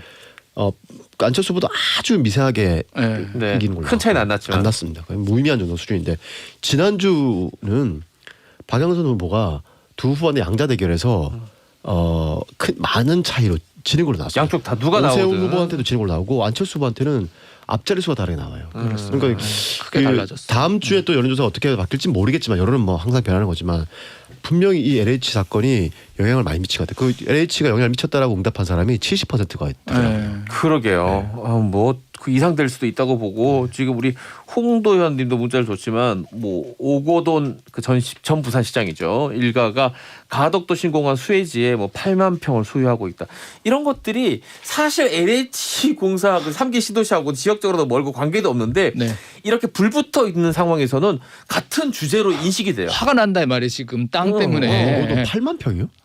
예, 이거 하여튼 참 악재입니다. 근데 여기 이런 것도 있더라고. 방기훈 기자님 다음 네. 질문인데 네. 당장 있을 보궐선거에 엄청난 악재라는 건 뭐 이거 누구나 다 알 수 있는 건데 그렇습니다. 네. 이재명 지사가 지금 이 몸담고 있는 이 대선판 같은 경우는 이재명 지사한테는 또 약간 다르게 작용되는 것 같은데요. 약간 온도 차가 좀 있어요. 이거 이게 재밌더라고요. 보다 보면 사실은 LH 요 사태가 나기 전부터 그 이재명 지사가 나름의 그 이재명 지사표 그 부동산 정책들을 많이 내놓은 게 있었습니다. 네. 공직자 뭐 그 백지 신탁제라든지 이런 것들이 좀 있었는데 사실 그 이 지사 같은 경우는 그 부동산 정책들 내놓을 때마다 찬반 양론도 많았고 그렇게 크게 대중들의 어떤 호응이 높진 않았어요. 그런데 이 LH 사태 이후에 갑자기 이 부동산 정책들이 사이다 정책이다 이래서 좀 탄력을 좀 받고 있는 그런 상황이고요. 이제 이 사안을 이 지사가 좀 다루는 방식 자체가 굉장히 좀 영민했던 것 같아요. 영민했다. 신속했어요. 왜냐하면 사태가 터진 다음에 이 지사가 바로 내놓은 그 SNS 정치 하시잖아요. 네. 바로 내놓은 메시지가 경기도를 조사를 해서 공직자들 적발된 공직자들 다 직위 해제하고 중징계하고 형사처벌하겠다 이렇게 이런 대책들을 강조를 했습니다. 그래서 특히나 이제 생각해 보면 이번에 촉발된 지역이 경기도잖아요. 관할 지역이 네. 광명하고 시흥이기 때문에 이 지사 입장에선 더욱 더 이제 강력한 엄벌 메시지를 낸 것 같고요. 그래서 실제로 이제 전수조사 지금 하고 있는 것으로 알려져 있습니다. 근데 이게 어디랑 좀 비교가 됐냐면 이 사태 초반에 청와대랑 뭐 국회의원은 조사 대상에서 제외한다 뭐 이런 것들이 정부의 입장으로 나왔었단 말이에요. 총리 입에서. 근데 이거랑 굉장히 많이 대조가 되면서 이 지사의 그 대처가 좀 단호했다. 이렇게 차별성이 좀 부각이 됐던 그런 상황이고요. 아까 그 부동산 정책 조금 더 말씀드리자면 이 지사가 그 고위공직자 부동산 백지 신탁제를 2017년 대선 경선 때부터 주장을 해왔던 네. 정치인입니다. 근데 이 고위공직자에 대해서 이제 주식 백지 신탁제처럼 그 필수 부동산 그러니까 주거용 주택 하나만 빼고 다른 부동산을 소유를 못하게 하겠다. 신탁에 맡기겠다. 그런 제도거든요. 근데 이제 그때부터 지금까지 지난해 7월에도 그랬고 지난 2월에도 그랬고 이 제도가 필요하다고 계속해서 어필을 했습니다. 법도 만들어야 된다 했었는데 반응이 별로 없었어요. 민주당 내에서도 사실은 이 법안이 이 제도를 담은 내용의 법안이 나오기는 했는데 네. 그렇다고 해서 이제 민주당 내에서 당론으로 채택은 안 했었거든요. 그런데 지금 여론이 조금 바뀌었어요. 네, 당시에도 뭐 이게 재산권 침해다 뭐 이런 논란이 있고 뭐 그랬었는데 이번에는 이제 LH 사태가 이재명표 부동산 정책에 대해서 조금 더 여론의 힘을 실어주는 탄력을 받고 있는 그런 모양새고요. 여기에 더해서 이제 이 지사가 얘기하는 기본주택이라는 정책이 있습니다. 네네네. 예, 이제 여기까지도 사람들이 관심을 갖게 되는 거예요. 이제 투기 때문에 진짜 미치겠다, 짜증 나는데 차라리 기본주택식으로 좋은 집을 공공임대로 잘 뭐 공급을 하면 좋지 않겠느냐. 돈 안 들이고 이제 거기까지 생각이 미치게 되다 보니까 많이 이제 주목을 받고 있는 거죠. 예. 알겠습니다. 아유 참 이 시끄럽고 복잡하고 해결하기도 어려운 지금 이 문제고 다시 한번 또 말씀드리지만 뭐 상식적으로 추론해 볼 때 갑자기 이번 정부 들어서 막 어떤 이런 투기가 시작됐을 리는 없고 아주 오래된 뿌리 일이죠. 깊은 적폐죠. 적폐이고 이 LH공사만의 문제도 아니라는 것도 말씀드리지만 어쨌든 우리는 드러나 있는 것부터 또 수사를 그렇죠. 또 하고 예. 들여다봐야 되니까. 자, LH 관련된 뉴스 정도로 정리를 하고 이 백신 관련된 뉴스를 권영인 기자님한테 여쭤볼까 하는데 지금 현재 이 백신 접종한 사람 현황부터 알아보겠습니다. 한 몇 명 정도 맞았습니까 우리나라에서? 현재 지금 60만 명 정도 맞았습니다. 네. 맞았고 지금 맞은 분들은 병원 종사자분들, 요양병원 환자들, 위험한 분들 이런 분들이 먼저 맞았는데 다음 달부터 이제 일반인 접종이 시작됩니다. 네. 계획이 나왔는데 65세 이상 일반 국민들이 다음 달부터 맞게 되는데 순서는 나이가 많은 연세가 높으신 분부터 고령자부터 역순으로 이제 내려오는 순서로 맞게 될 예정입니다. 네. 우리나라 65세 이상 인구가 한 850만 명 정도 되거든요. 네. 현재 확보되어 있는 백신 양이 아스트라제네카가 한 455만 명, 그다음에 화이자가 한 300만 명. 이 숫자를 보면 뭐 일단은 부족해 보이지만 지금 얀센하고 모더나 계속 확보 중이거든요. 숫자는 부족해 보이지는 않을 것 같은데 이 850만 명을 2분기 안에 여름 안에 다 이제 접종을 시킨다는 계획입니다. 네. 그러면 뭐 백신을 좀 빨리 좀 수급을 해야 되는 상황이긴 합니다. 그러게요. 이 상당히 속도를 좀 높이겠다는 얘기인데 그 다음 이제 오늘 우리 권영인 기자랑 해볼 진짜 얘기는 독특한 이 개념인데 백신 여권이라는 네. 표현이 등장하기 시작했습니다. 이거 뭔지 설명부터 시작. 백신 부탁드릴게요. 여권이 이 뭐냐면 나 백신 맞았소라고 증명하는 겁니다. 그러니까 이게 지금 이야기가 슬슬 나오기 시작하는데, 그러니까 먼저 백신 접종이 시작된 나라 지역부터 지금 이야기가 나오고 네. 있습니다. 그 가장 빠른 건 그 터키 지중해 터키 아래 보면 키프로스라는 나라가 있습니다. 사이프러스라고 부르긴 하는데 거기가 5월 1일부터 백신 여권을 도입한다고 선언을 했습니다. 그리고 스페인, 덴마크, 스웨덴 이런 관광 중심 국가들도 백신 여권을 도입하겠다라고 이제 상반기 안에 도입하겠다 이야기를 했고, 유럽이 좀 이렇게 좀 빠른 분위기입니다. 그래서 지금 속보를 보니까 EU도 6월 안에, 그러니까 올 상반기에 백신 여권을 도입을 하겠소라고 지금 이제 검토하겠다 입장이고, 미국도 역시 백신을 많이 맞고 있는 상황이어서 백신 여권을 도입하고 있는 상황입니다. 이게 뭐 여권을 따로 내주는 형태일 리는 없고 네. 도장 찍어주는 건가? 뭐 여러 가지 상상이 가능한데. 백신 여권이 뭐냐면 이름이 여권이 붙어 있어서 막 여권에 뭐가 이제 도장 찍는 것 같아요. 이거 뭐 그러네. 장치가 있을 것 같은데 지금 이야기되는 개념은 그런 건 아닌데, 사실 실물이 나와 있지는 않은데 뭐 나오게 되면 아마 이게 뭐 QR 코드, 바코드, 비밀번호 이런 디지털 정보가 될 것 같습니다. 이런 정보를 담은 게 개인 휴대폰에 스마트폰에 담길 것 같은데 거기에는 이제 이름, 국가, 뭐 나이 이런 게 나오겠지만 중요한 건 언제 백신을 맞았는지, 백신 뭘 맞았는지, 그리고 항체는 있는지, 그리고 면역 세포는 활성화되어 있는지, 정보들이 다 나오는. 그리고 이건 언제까지 가질 건지, 유효기간 이런 정도의 정보가 담길 것으로 보면 그게 백신 여권이 되는 거죠. 그래요. 그러면은 이게 여권 알다시피 이 유효기간 있어요. 맞아요. 이것도 백신도 많이 뉴스를 통해서 나왔지만 네. 백신 맞으면 영원히 백신 효과가 있는 것도 아니잖아요. 맞아요. 그럼 이 효과 떨어지면 다시 또 맞아가지고 갱신하고 막 이런. 그러니까 아직 그 단계까지 갈 건 아닌데 사실 이게 좀 현실화될 수 있는 문제입니다. 뭐냐면 그 백신을 지금 골라서 맞을 수 있는 게 아니잖아요. 네. 백신을 막 맞기 시작했고, 네. 그러니까 백신을 맞으면 이게 그 바이러스랑 싸우는 게 항체가 있고 면역 세포가 있거든요. 항체는 보통 생기면 한 2, 3개월 간답니다. 근데 중요한 건 면역 세포인데 면역 세포는 활성화가 되면 6개월, 길게 1년, 또 길면 2년까지 간단 말이죠. 근데 문제는 백신을 맞기 시작한 지 이제 겨우 한 3, 4개월? 그러니까 데이터가 없단 말이에요. 이 면역 세포 활성화된 게 몇 년을 갈지 통계적으로 데이터가 나와야 당신은 활성화됐으니 1년 동안 유효기간 주겠소 할 수 있는데, 아직은 그런 통계가 부족하기 때문에 언제 유효기가 만료되는지 선언하기가 좀 애매하고, 또 하나는 좀 전에 말씀드렸습니다만은 백신이 뭘 맞을지 모르는데 내가 지금 아스트라제네카를 맞았단 말이죠. 그리고 방경 기자는 화이자를 맞았고, 근데 이걸 나중에 봤더니 화이자는 유효기간이 2년이야. 근데 아스트라제네카는 6개월밖에 안 가. 이래버리면 내가 선택해서 맞은 게 아닌데 전 또 맞아야 되는 일이 벌어진단 말이에요. 그럴 수 있겠네요. 이런 문제가 현실적으로 발생할 수는 있습니다.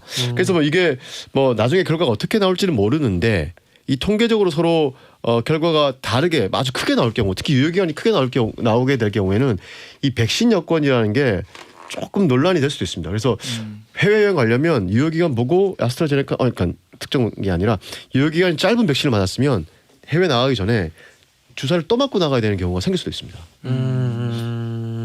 이거 약간 어떤 무슨 패스처럼 네. 우리 그 홍대에서 뭐 클럽 때 이런 거 하면 이제 팔찌 같은 거 있으면 이제 다 들어가잖아요. 채워주고 도장 찍어주고 보여주고 이런 맞아요. 것처럼 갖고 다니다가 노래방에서 백신 여권 좀 부탁드립니다. 여권 있습니다. 자, 4만방입니다. 이러면 가서 노래 부르고 이런 풍경이 네. 혹시 내년 초쯤 연출되지는 않을까. 그럴 수 있습니다. 국내 도입 가능성이 있습니까? 이거? 그러니까 이게 백신 여권이 아까 말씀드린 것처럼 이렇게 막 현실적으로 해결해야 될 문제들이 좀 있기도 하고, 네. 그리고 약간 좀 철학 윤리적인 문제도 있습니다. 이게 계급차 같은 게 있거든요. 여권 계급차. 백신 맞은 사람과 안 맞은 사람은 뭔가 이게 단지 백신 안 맞았을 뿐인데 뭔가 이 사람은 잠정 그 환자 보유 좀 위험하게 보일 수 위험군이 있는. 돼버리고 위험군으로 분류되고 맞은 사람은 뭔가 이렇게 다른 계급이 돼버리고 이런 문제가 발생해서 약간 윤리적인 문제도 있는데 그럼에도 불구하고 백신 여권이 좀 필요한 이유는 지금 우리가 공항을 가보면 인천공항의 지금 이용률이 평상시 대비 10%밖에 안 됩니다. 그러니까 90% 정도는 못 들어오고 있는 거죠. 네. 사람 수로 쉽게 생각해 보면. 근데 이게 백신을 점점 맞기 시작하면 그 전 세계 국가가 집단 면역이 형성되기까지 공항문을 닫고 있기는 힘들 겁니다. 그러니까 점점 맞기 시작하면 이 공항문을 열어야 될 텐데 이 여는 순간 지금도 사실 공항 가면 검역하는 사람들이 빠듯하거든요. 네. 힘들게 돌아갑니다. 근데 쫙 이게 열리게 되면 그 사람들이 쏟아져 들어올 거란 말이에요. 그럼 검역 감당 안 됩니다. 그러니까 뭔가 국가 간의 교류를 활성화하기 위해서는 백신 여권은 필요하거든요. 왜냐하면 백신 여권인 사람은 그냥 프리패스하고 바코드만 찍으면 딱 바로 되니까. 그렇죠. 없는 사람들만 별도로 검역을 하면 그 검역의 효과를 훨씬 더 효율적으로 할 수 있고 국가 방역도 이렇게 제대로 할 수 있는 거죠. 근데 그런 측면에서 백신 여권이 필요하기도 하고 국내 여행도 마찬가지입니다. 말씀하신 대로 지금 노래방 같은 경우는 야간에 지금 거의 못 부르게 되고 시간도 30분 건너뛰고 또 소독한 다음에 해야 되고 막 이렇잖아요. 근데 네. 여권 있는 사람은 그냥 그 백신 여권 있으면 노래방에 가서 노래를 편하게 마음대로 부를 수 있는 거죠.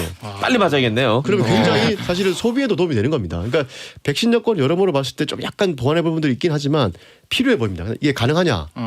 기술적으로는 뭐 그렇게 어렵지 않다고 합니다. 알겠습니다. 이게 박기훈 기자님 의견을 광고 듣고 돌아와서 또 한번 들어보기로 하죠. 아주 기발한 의견이 있더라고요. 자, 이제 시사특공대를 듣고 계십니다. 자, 권영희 기자가 설명해 주신 이 백신 여권 우리 박기훈 기자 어떻게 보고 계십니까? 저는 백신 여권 필요하다는 그런 시각도 이해가 가는데요. 네. 약간 걱정되는 부분들이 뭐냐면 네. 개인 정보 인권 차원에서 정보 인권. 백신 여권 그 안에 그러니까 개인의 어떤 되게 의료 정보, 민감한 개인 정보들이 다 들어가는 거잖아요. 그 QR 코드나 그렇게 공유가 되는 건데 사실 우리 생각해 보면 코로나 이후에 우리 개인 정보나 이런 것도 굉장히 많이 떠다닙니다. 네. 그 QR 코드나 이런 것도 되게 일상화됐고요. 내 동선이나 이런 것들 다 특정 IT 기업들이 다 취합을 하고 있는 상황이에요. 그러면 그러네. 이 백신 여권 같은 경우도 IT 기업이 들어갈 텐데 그럼 거기에 내 민감한 개인 의료 정보나 이런 것들이 확실히 그 이후에 충분히 폐기가 되느냐 거기에 대한 대책은 있느냐 그런 것들이 먼저 검토가 돼야 되지 않나 그런 생각도 일리는 해봅니다. 주장입니다. 제가 생각해봐도 맞아요. 저희 와이프보다 네이버가 저희에 대해서 많이 알고 있는 것 같아요. 네. 그래서 여기서도 블록체인 무서워. 이야기 나오더라고요. 이런 것도 한번 생각을 해봐야 될 지점이 아닌가 싶습니다. 두 분 기자님 고맙습니다. 네, 감사합니다. 감사합니다. 여기는 이재기 시사특공대고요. 아직 안 끝났습니다. 작전은 계속됩니다. 광고 듣고 돌아올게요. 전국 8도 아이들과 함께하는 이게 시사특공대를 듣고 계십니다. 앞서 1부에서 우리 충남 아산 조병규 우리 시내버스 운행하시는 조병규 기사님 입대했죠. 그거 듣고 받고 4145대원. 안녕하십니까. 저는 당진에서 벽돌공장 지게차 운전하는 기사입니다. 입대 신고합니다. 우리 지게차 기사님도 입대를 환영합니다. 이 자격증이 이쪽 지게차만 따로 하는 저는 한번 꼭 몰아보고 싶더라고요. 이렇게 싹 덜어가지고 옮기는 게 또 막상 또 직업이 세 개가 되면 애로사항들이 있겠죠. 우리 지게차 기사님도 환영하고 버스 기사님도 오셨고 자 그럼 또 다른 분은 박상용 대원은 저는 좀 전에 경찰서를 다녀왔습니다. 제가 잠깐 한눈판 사이에 가방을 누가 훔쳐갔어요. 기필코 범인을 잡아서 응당한 대가를 치르게 하겠습니다. 요 가방 도둑 잡으면은 또 문자를 한번 주세요. 톡을 주든지. 김은나 대원. 직대 월급날이 언제예요? 저는 오늘 월급 받아서 그런지 일이 참 잘 돼요. 내일은 어떨지 모르겠지만 오늘만큼은 즐겁게 일할게요. 라고. 이 월급봉이 하루 갑니까? 굉장히 짧은 분이구나.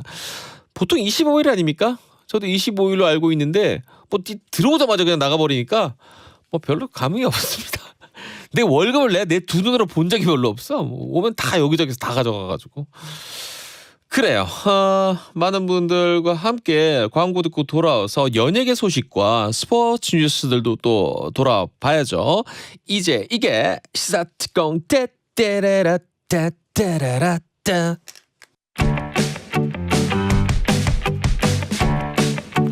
이제 이게 시사특공대 월요일 4부입니다. 스포츠와 연예 두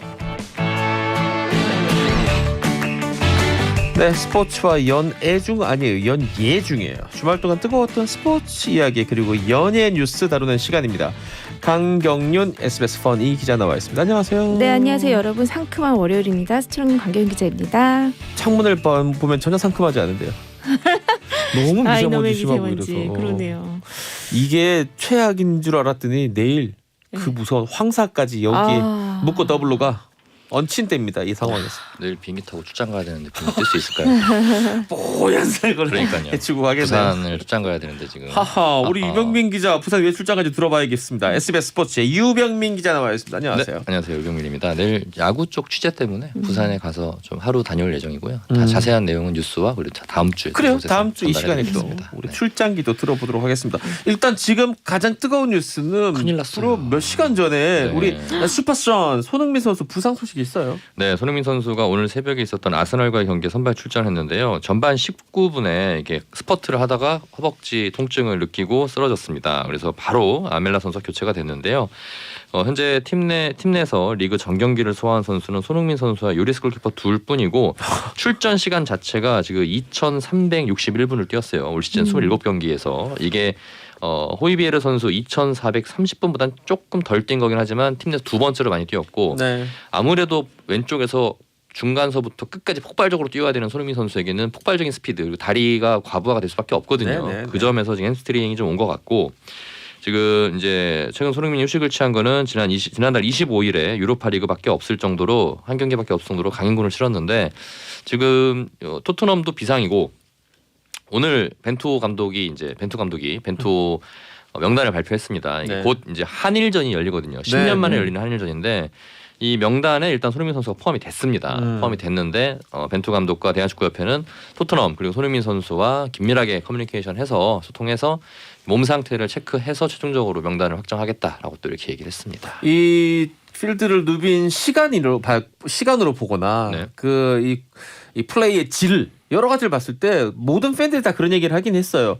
이거 안 다치는 게 신기하다. 그렇죠. 그런 손흥민 얘기 많이 선수가 했고. 특히 이 무리뉴 감독 체제에서 굉장히 많이 기용이 되고 그리고 무리뉴 감독의 특징이 선수비 후 역습이거나 또는 골 넣으면 그냥 걸어 잠그잖아요. 네. 손흥민 선수는 수비도 가담을 하면서 또 공격 찬스가 생기면 뛰어나가야 되는 또 그런 역할을 하고 있기 때문에 굉장한 부하가 왔을 거라 생각을 하고 그래도 뭐 열심히 버텨왔죠. 네. 결국은 좀 탈이 난 것 같은데 좀 큰 부상이 아니었으면 좋겠고요. 제발. 네, 이달 25일에 일본 요코하마에서 축구대표팀이 이제 일본과 평가전을 치릅니다. 그래서 지금 이제 코로나 시국 이후는 거의 1년 만에 열린 것 같아요. 근데 전에 오스트리아에 원정을 갔다가 그때 코로나 선수들이 집단 감염되는 바람에 좀 한번 호응을 치렀죠. 근데 이번에는 좀 철저하게 또 도쿄올림픽도 있고 해서 방역을 준비해서 이제 하겠다고 하는데도 지금 청와대의 그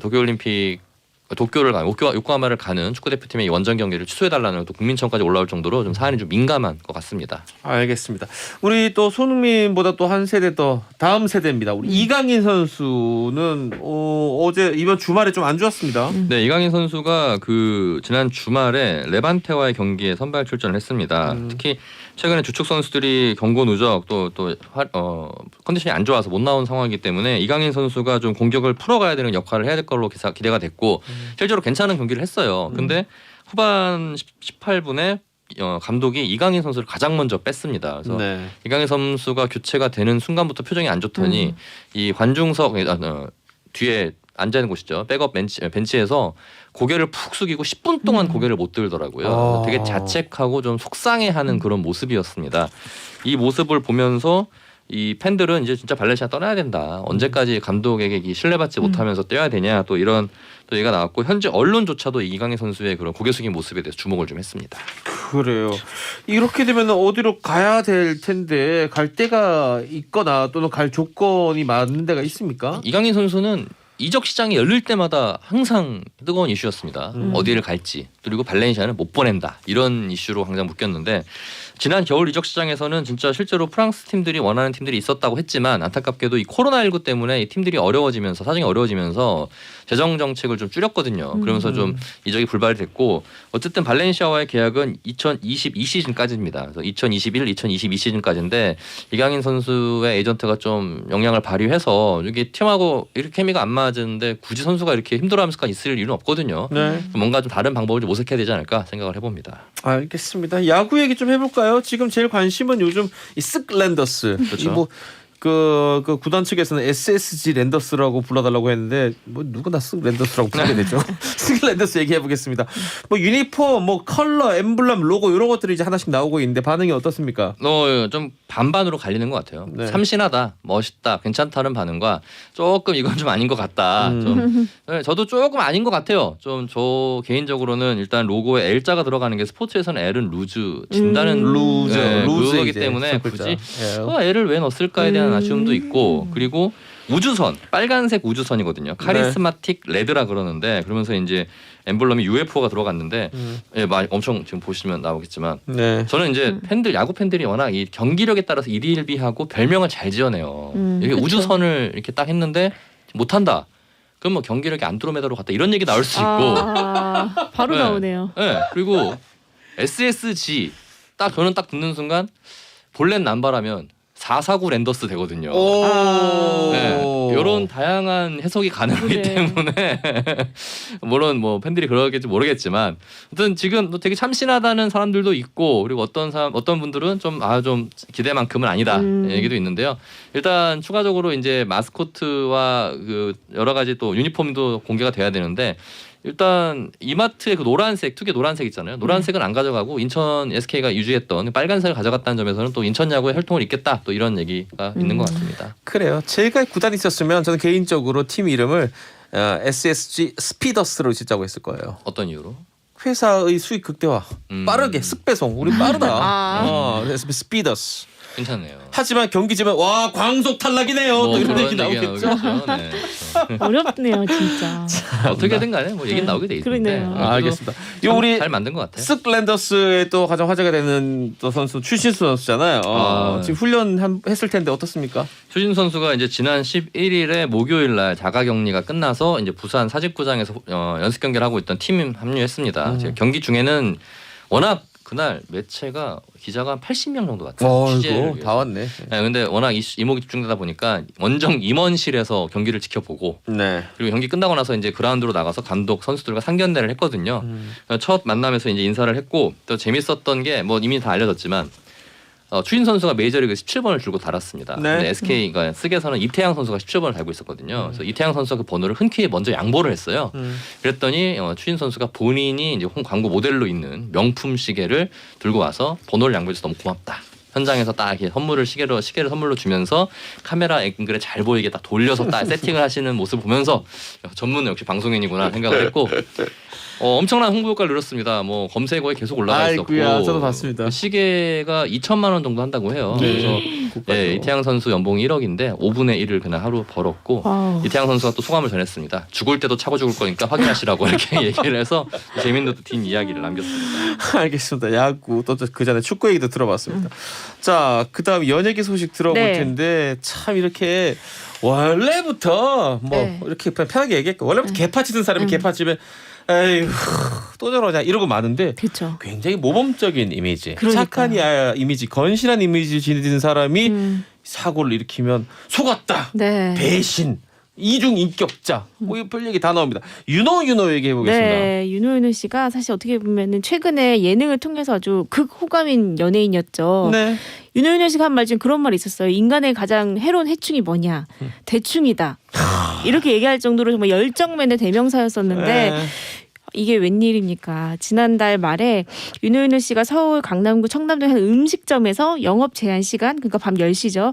넘긴 자정까지 음식점에 머물렀다가 감염병 예방법 위반으로 적발이 된 사실이 뒤늦게 이제 알려진 겁니다. 이에 대해서 윤호 씨가 또 곧바로 보도가 나오자마자 내 자신이 싫어진다 뭐 이런 식으로 이제 그런 자필문을 냈거든요. 그러니까 네. 이걸 보고 정말 윤호답다 뭐 이 정도야 우리 용서를 해줘야 한다 이런 반응이 많았습니다. 그런데 며칠 만이었죠. 이제 한 방송사가 이제 윤호 씨가 이제 적발이 되게 된 이제 경위에 대해서 이제 보도를 했는데 정말 충격적이었습니다. 그 모령이라고 하죠. 그 몰래 영업을 하는 유흥업소에서 윤호 씨가 그 적발된 장소가 그곳이었다라는 이제 보도가 나온 건데요. 네. 정말 이 부분도 충격적인데 또 다른 내용에서 이제 그 윤호 씨가 이제 그 경찰이 닥치자 윤호연 씨를 도주를 이제 막기 위해서 이제 지인들이 뭐 몸싸움을 경찰들과 벌였다는 의혹도 공권력과. 제기가 됐고요. 예. 또 윤호 씨가 또 재빠르게 도주를 하려고 시도했다라는 내용까지 나오게 되면서 너무 충격을 줬죠. 또 해당 업소가 멤버십, 그러니까 회원제로 운영이 되기 때문에 아무나 갈 수 없는 곳이었다. 뭐 이런 주변 뭐 정보들까지 나오게 되면서 굉장히 좀 충격을 줬습니다.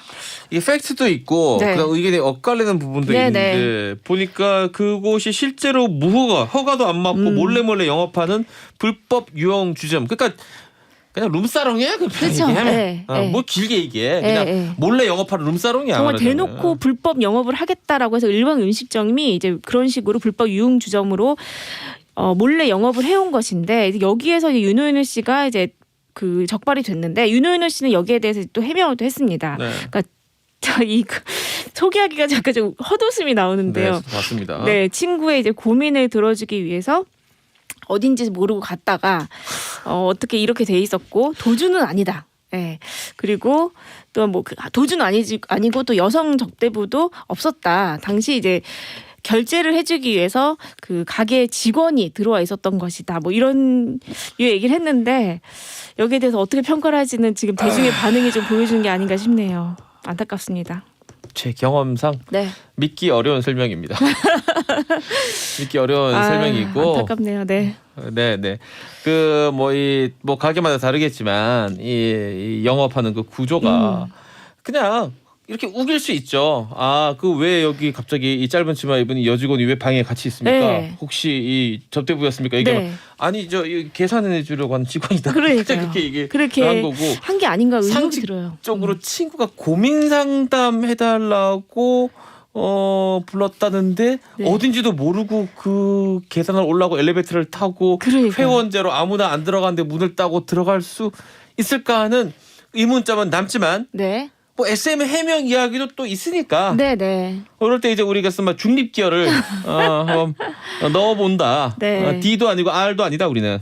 M. 이런 얘기는 N. N인가요? 우리 기자님 어떻습니까? 기억 지금 어떻게 몇 단이에요? 이게 저는 약간 좀 중립 비판적으로 아니네. 네. 보고 있어요. 왜냐하면은 이게 회원제잖아요. 네. 아무나 갈 수가 없습니다. 혹시 모르고 들어갈 만한 곳 장소가 일단 아니라고 생각이 좀 들어가지고 이게 누가 가입을 했냐를 알면 되는 거 아니에요. 이 멤버십을 누가 가입했느냐, 지인이 가입했냐. 친구가 불렀다니까. 불렀대요. 부르긴 불렀겠죠. 근데 지금 어쨌든 간에 그런 해명에도 불구하고 지금 여론이 굉장히 좋지 않은 상황이고 지금 윤호연 씨가 그 예능으로 사실 잭팟이 터져가지고 광고를 굉장히 많이 찍었었거든요. 근데 지금 네, 광고계를 지금 나오더라고요.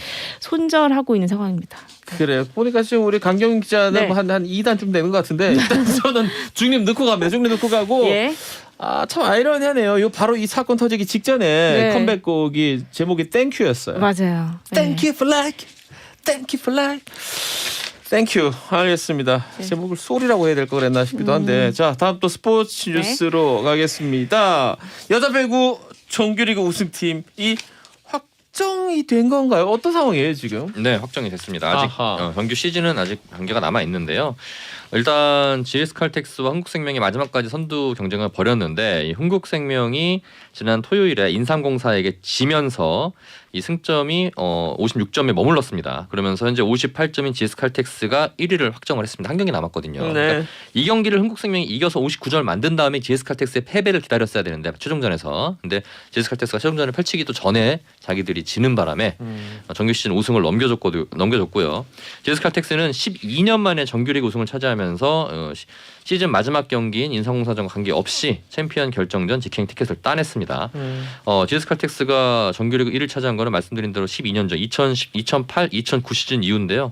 당시에 챔피언 결정전에서 흥국생명에게 밀려 통합 우승을 실패한 바 있습니다. 네. 당시 김영경 선수가 뛰었죠. 네, 그래서 지금 2018 시즌 G예봉을 잡은 차상현 감독 체제에서도 1위는 처음인데 뭐 예상했지만 다들 흥국생명이 뭐 어차피 우승 흥국생명, 네.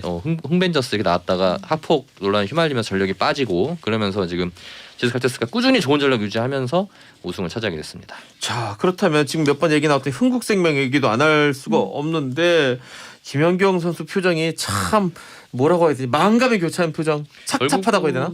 이게 배구라는 경기는 6명이 플레이를 해야 되는 거고 그리고 김연경 선수 혼자서 받고 올리고 때릴 수가 없는 경기잖아요. 네. 팀 플레이를 해야 되는 경기이기 때문에 그 이재영, 이다영 두 선수가 이제 학폭 논란으로 이제 잠정적 출전 정지가 되면서 김연경 선수 혼자 팀을 이끌어가야 되는 상황이었는데 아무래도 부족하죠. 그러다 보니까 한국생명이 이제 그 2월부터는 계속 흔들리면서 2위에 머물렀고요. 김연경 선수가 이제 그날 경기 지면서 3세트부터는 아예 코트에 나오지 않고 웜업점에 있었는데 이제 선택과 집중을 해야 될 것 같아요. 어쨌든 다시 시작해야 되니까 포스트 시즌에서 3위 ERBK 기업은행과 경기를 치르는데 이 경기를 빨리 잡고 체력을 보충한 다음에 GS칼텍스가 또 일전을 치러야 될 것 같습니다. 그래요. 자, 플레이오프 챔피언 결정전 남았는데 어떻게 됩니까 일정이? 네, 일단 2위 흥국생명과 3위 기업은행이 20일부터 플레이오프를 하고요. 또 플레이오프의 승자는 26일부터 GS칼텍스와 챔피언 결정전을 치릅니다. 네. 그리고 코로나19 확진자 발생으로 중단된 남자 배구가 또 지난주부터 재개를 했거든요. 공교롭게 여자 배구가 끝나면 챔피언 일정이 끝나면 남자 배구가 포스트 시즌이 시작이 됩니다. 아. 그래서 배구를 올해는 좀 길게 볼 수 있을 것 같습니다. 참 이 학폭 이슈 때문에 많은 팬들이 지금 아쉬워하고도 돌아서 있는 상황인데 지금 스포츠계가 학폭에 뭐 약물에 여러 지금 이슈들이 터지고 있어요. 쉽지 그래서 좀 않습니다. 취재를 좀 더 좀 디테일하게 좀 할 계획입니다. 알겠습니다. 자, 여기도 사실은 네. 또 눈살 찌푸려진 뉴스로 마지막으로 해야 될 네. 것 같은데 프로듀스 101 네. 뭐 국민 뭐 아이돌 뽑는다고 그렇죠 그러니까요. 했던데 1년 넘게 이 투표 조작 사건 재판을 하고 드디어 마무리가 됐네요. 네, 맞습니다. 불법 투표 조작은 사실로 이제 확정이 된 것이죠. 네. 메인 프로듀서와 그리고 총괄 프로듀서인 이제 CP 사기 업무방해 배임 수재 등 혐의로 상고심이 열렸고 결국 이 메인 프로듀서는 징역 2년 그리고 김 CP에게는 징역 1년 8개월 선고한 원심이 그대로 확정이 됐습니다. 한 1년 3개월 정도 걸린 것 같은데 여기서 이런 얘기를 했죠. 이제 본인들이 이제 한 것은 이제 인정을 하지만 이것은 뭐 자기 신의 어떤 뭐 돈이나 이런 것을 위한 것이 아니었다라고 참작을 해달라 이렇게 얘기를 해서 공분을 샀죠. 정말 네. 변명이라고. 알겠습니다. 이 제작진 실형 확정 이후에는 네. 뭐라고 나왔습니까? 회사도 그렇고 당사자들도 그렇고. 일단 회사에서는 이제 최종심 결과 확인 후에 인사위원회를 열어서 이제 두 사람에 대한 인사 조치를 취하겠다라고 했는데 네. 이 진상위원회라고 하죠. 네. 이 진상위원회에서 좀 분노하고 있는 게 뭐냐면 이 두 사람이 이제 결과적으로는 두 사람이 다 알아서 한 것이고 이제 회사는 몰랐다라는 것으로 결론이 나와 있는데 네. 이게 좀 믿을 수가 없다라는 것이고 회사를 상대로도 추가적으로 뭐 고발을 더 이어나가겠다라고 밝힌 상황입니다. 알겠습니다. 참 또 이 다른 프로그램이긴 한데 워낙 네. 근데 오디션 프로그램이 많아서 맞아요. 일반 우리 시청자들 청취자분들은 그게 그거 같기도 한데 이건 프로듀스 48입니다. 네. 여기서 결성된 아이즈원이라고 굉장히 우리 인기를 많이 얻었던 그룹이 그렇죠. 있는데 네. 해체했네요. 네, 한일 간에 양국에서 다 인기가 굉장히 많았던 걸그룹이었는데 사실 여기서도 이제 투표 조작이 있었다라는 사실이 이제 드러나면서 굉장히 충격을 줬었죠. 네. 뭐 결과적으로는 일단 활동을 뭐 잘 했고 했지만 더 이상 이제 이어나가기 쉽지 않다 해서 멤버 전원들의 이제 동의를 받아서 해체하는 것으로 가닥이 잡혔습니다. 근데 하지만 이제 팬들은 이제 워낙 충격이 크다 보니까 저도 봤는데 뭐 트럭 시위하고 뭐 그러더라고요. 네. 뭐 일각에서는 뭐 팬들이 돈을 모아서 뭐 소속사를 차려주자, 뭐 클라우드 펀딩을 하자, 뭐 이런 얘기까지 나오고 있는데 좀 현실적으로는 쉽지 않은 말인 것 같고요. 또 뭐 일각에서는 이제 팬덤을 좀 의식하지 않고 일방적으로 나온 이런 상황이기 때문에 뭐 지속적으로 보이콧을 하면서 뭐 반대를 하겠다라고 하는데 제 생각에는 뭐 이대로 그냥 마무리될 가능성이 가장 높은 것 같습니다.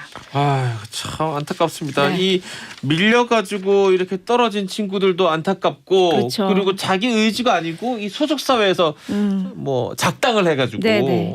이렇게 휘말려가지고 한참 활동하다 또 그만둬야 되는 이 어린 친구들 또 심정도 참 저는 안타까운데. 처음 들어본 그룹인데 해체 소식을 들은 가슴이 네, 아프네요. 처음 들어보셨어요? 그러니까. 굉장히 처음 들었어요? 유명합니다. 네, 네. 제가 관심이 없다 보니까 근데 아재 네. 네, 아재 네. 지금 가장 좋아하는 아이돌 그룹은 걸스데이. 걸스데이에서 멈췄군요. 예. 블랙핑크의 멤버들 이름 다 압니까? 로제? 로제. 그리고 그 친구는 제가 아침 유튜브에서 그 어느 명품 브랜드의 모델이라는 그 알았어. 네. 거기를 봤다고. 로제. 로제. 제니. 제니. 네. 자, 2개 남았어요. 모르겠는데요. 리사? 리사. 네. 오. 많이 안 해요. 자, G 지드래곤 아니야. G 진짜 모르겠어요. 이번에 그 학폭 관련해 가지고 드라마 주연을 맡았다가 지수. 그 같은 이름이죠. 동명이인이에요. 동명이인이죠. 동명이인의 지수. 이렇게 네 성공했다. 명이 블랙핑크 in 관심을 your 갖도록 area. 하겠습니다. 네. 4명입니다. 자, 근데 어차피 아이즈원은 활동 기간이 정해져 있는 프로젝트 그룹 아니었어요? 프로젝트 그룹이었죠. 그렇지만 이제 좀 워낙 성과가 좋다 보니까 계속해서 뭐 일본에서라도 활동이 이어나가는 게 아닌가 했는데 결국에는 좀 어려울 것 같다는 반응이 좀 나오고 있고요. 이 중에서 이제 일본인 멤버가 있거든요. 이제 미야와키 사쿠라, 사쿠라라는 멤버가 있는데 사쿠라. 네, 없고. 방탄소년단의 빅히트 엔터테인먼트로 간다라는 보도가 나온 바가 있는데 네. 아직은 결정된 바가 없다고 하는데 네. 현재 뭐 갈 가능성이 좀 높아 보입니다. 기자님 보시기에는 네, 빅히트가 일본에서 빅히트로 본격적으로 들어갈 수 있다. 투자를 하고 있기 때문에 네. 꼭 교두배 역할도 할 수 있겠네요. 그렇죠. 그런 거 상당히 중요하잖아요. 그런 멤버 하나 있으면은 그럼요. 가기 네. 또 편하잖아요. 그쪽 맞아요. 시장으로. 알겠습니다. 여기까지 듣도록 하죠. 자, 이렇게 스포츠 이야기 또 연예계 이야기 오늘 두 기자님한테 들어봤습니다. 다음 주에 뵙겠습니다. 고맙습니다. 감사합니다. 감사합니다. 네, 이제 이 스타트 공대 오늘 작전은 여기서 마무리하도록 하겠습니다. 오늘 어떻게 좀 재밌었습니까? 도움이 됐습니까? 지금까지 잭디 이재익 PD였습니다. 전 내일 12시에 다시 돌아옵니다.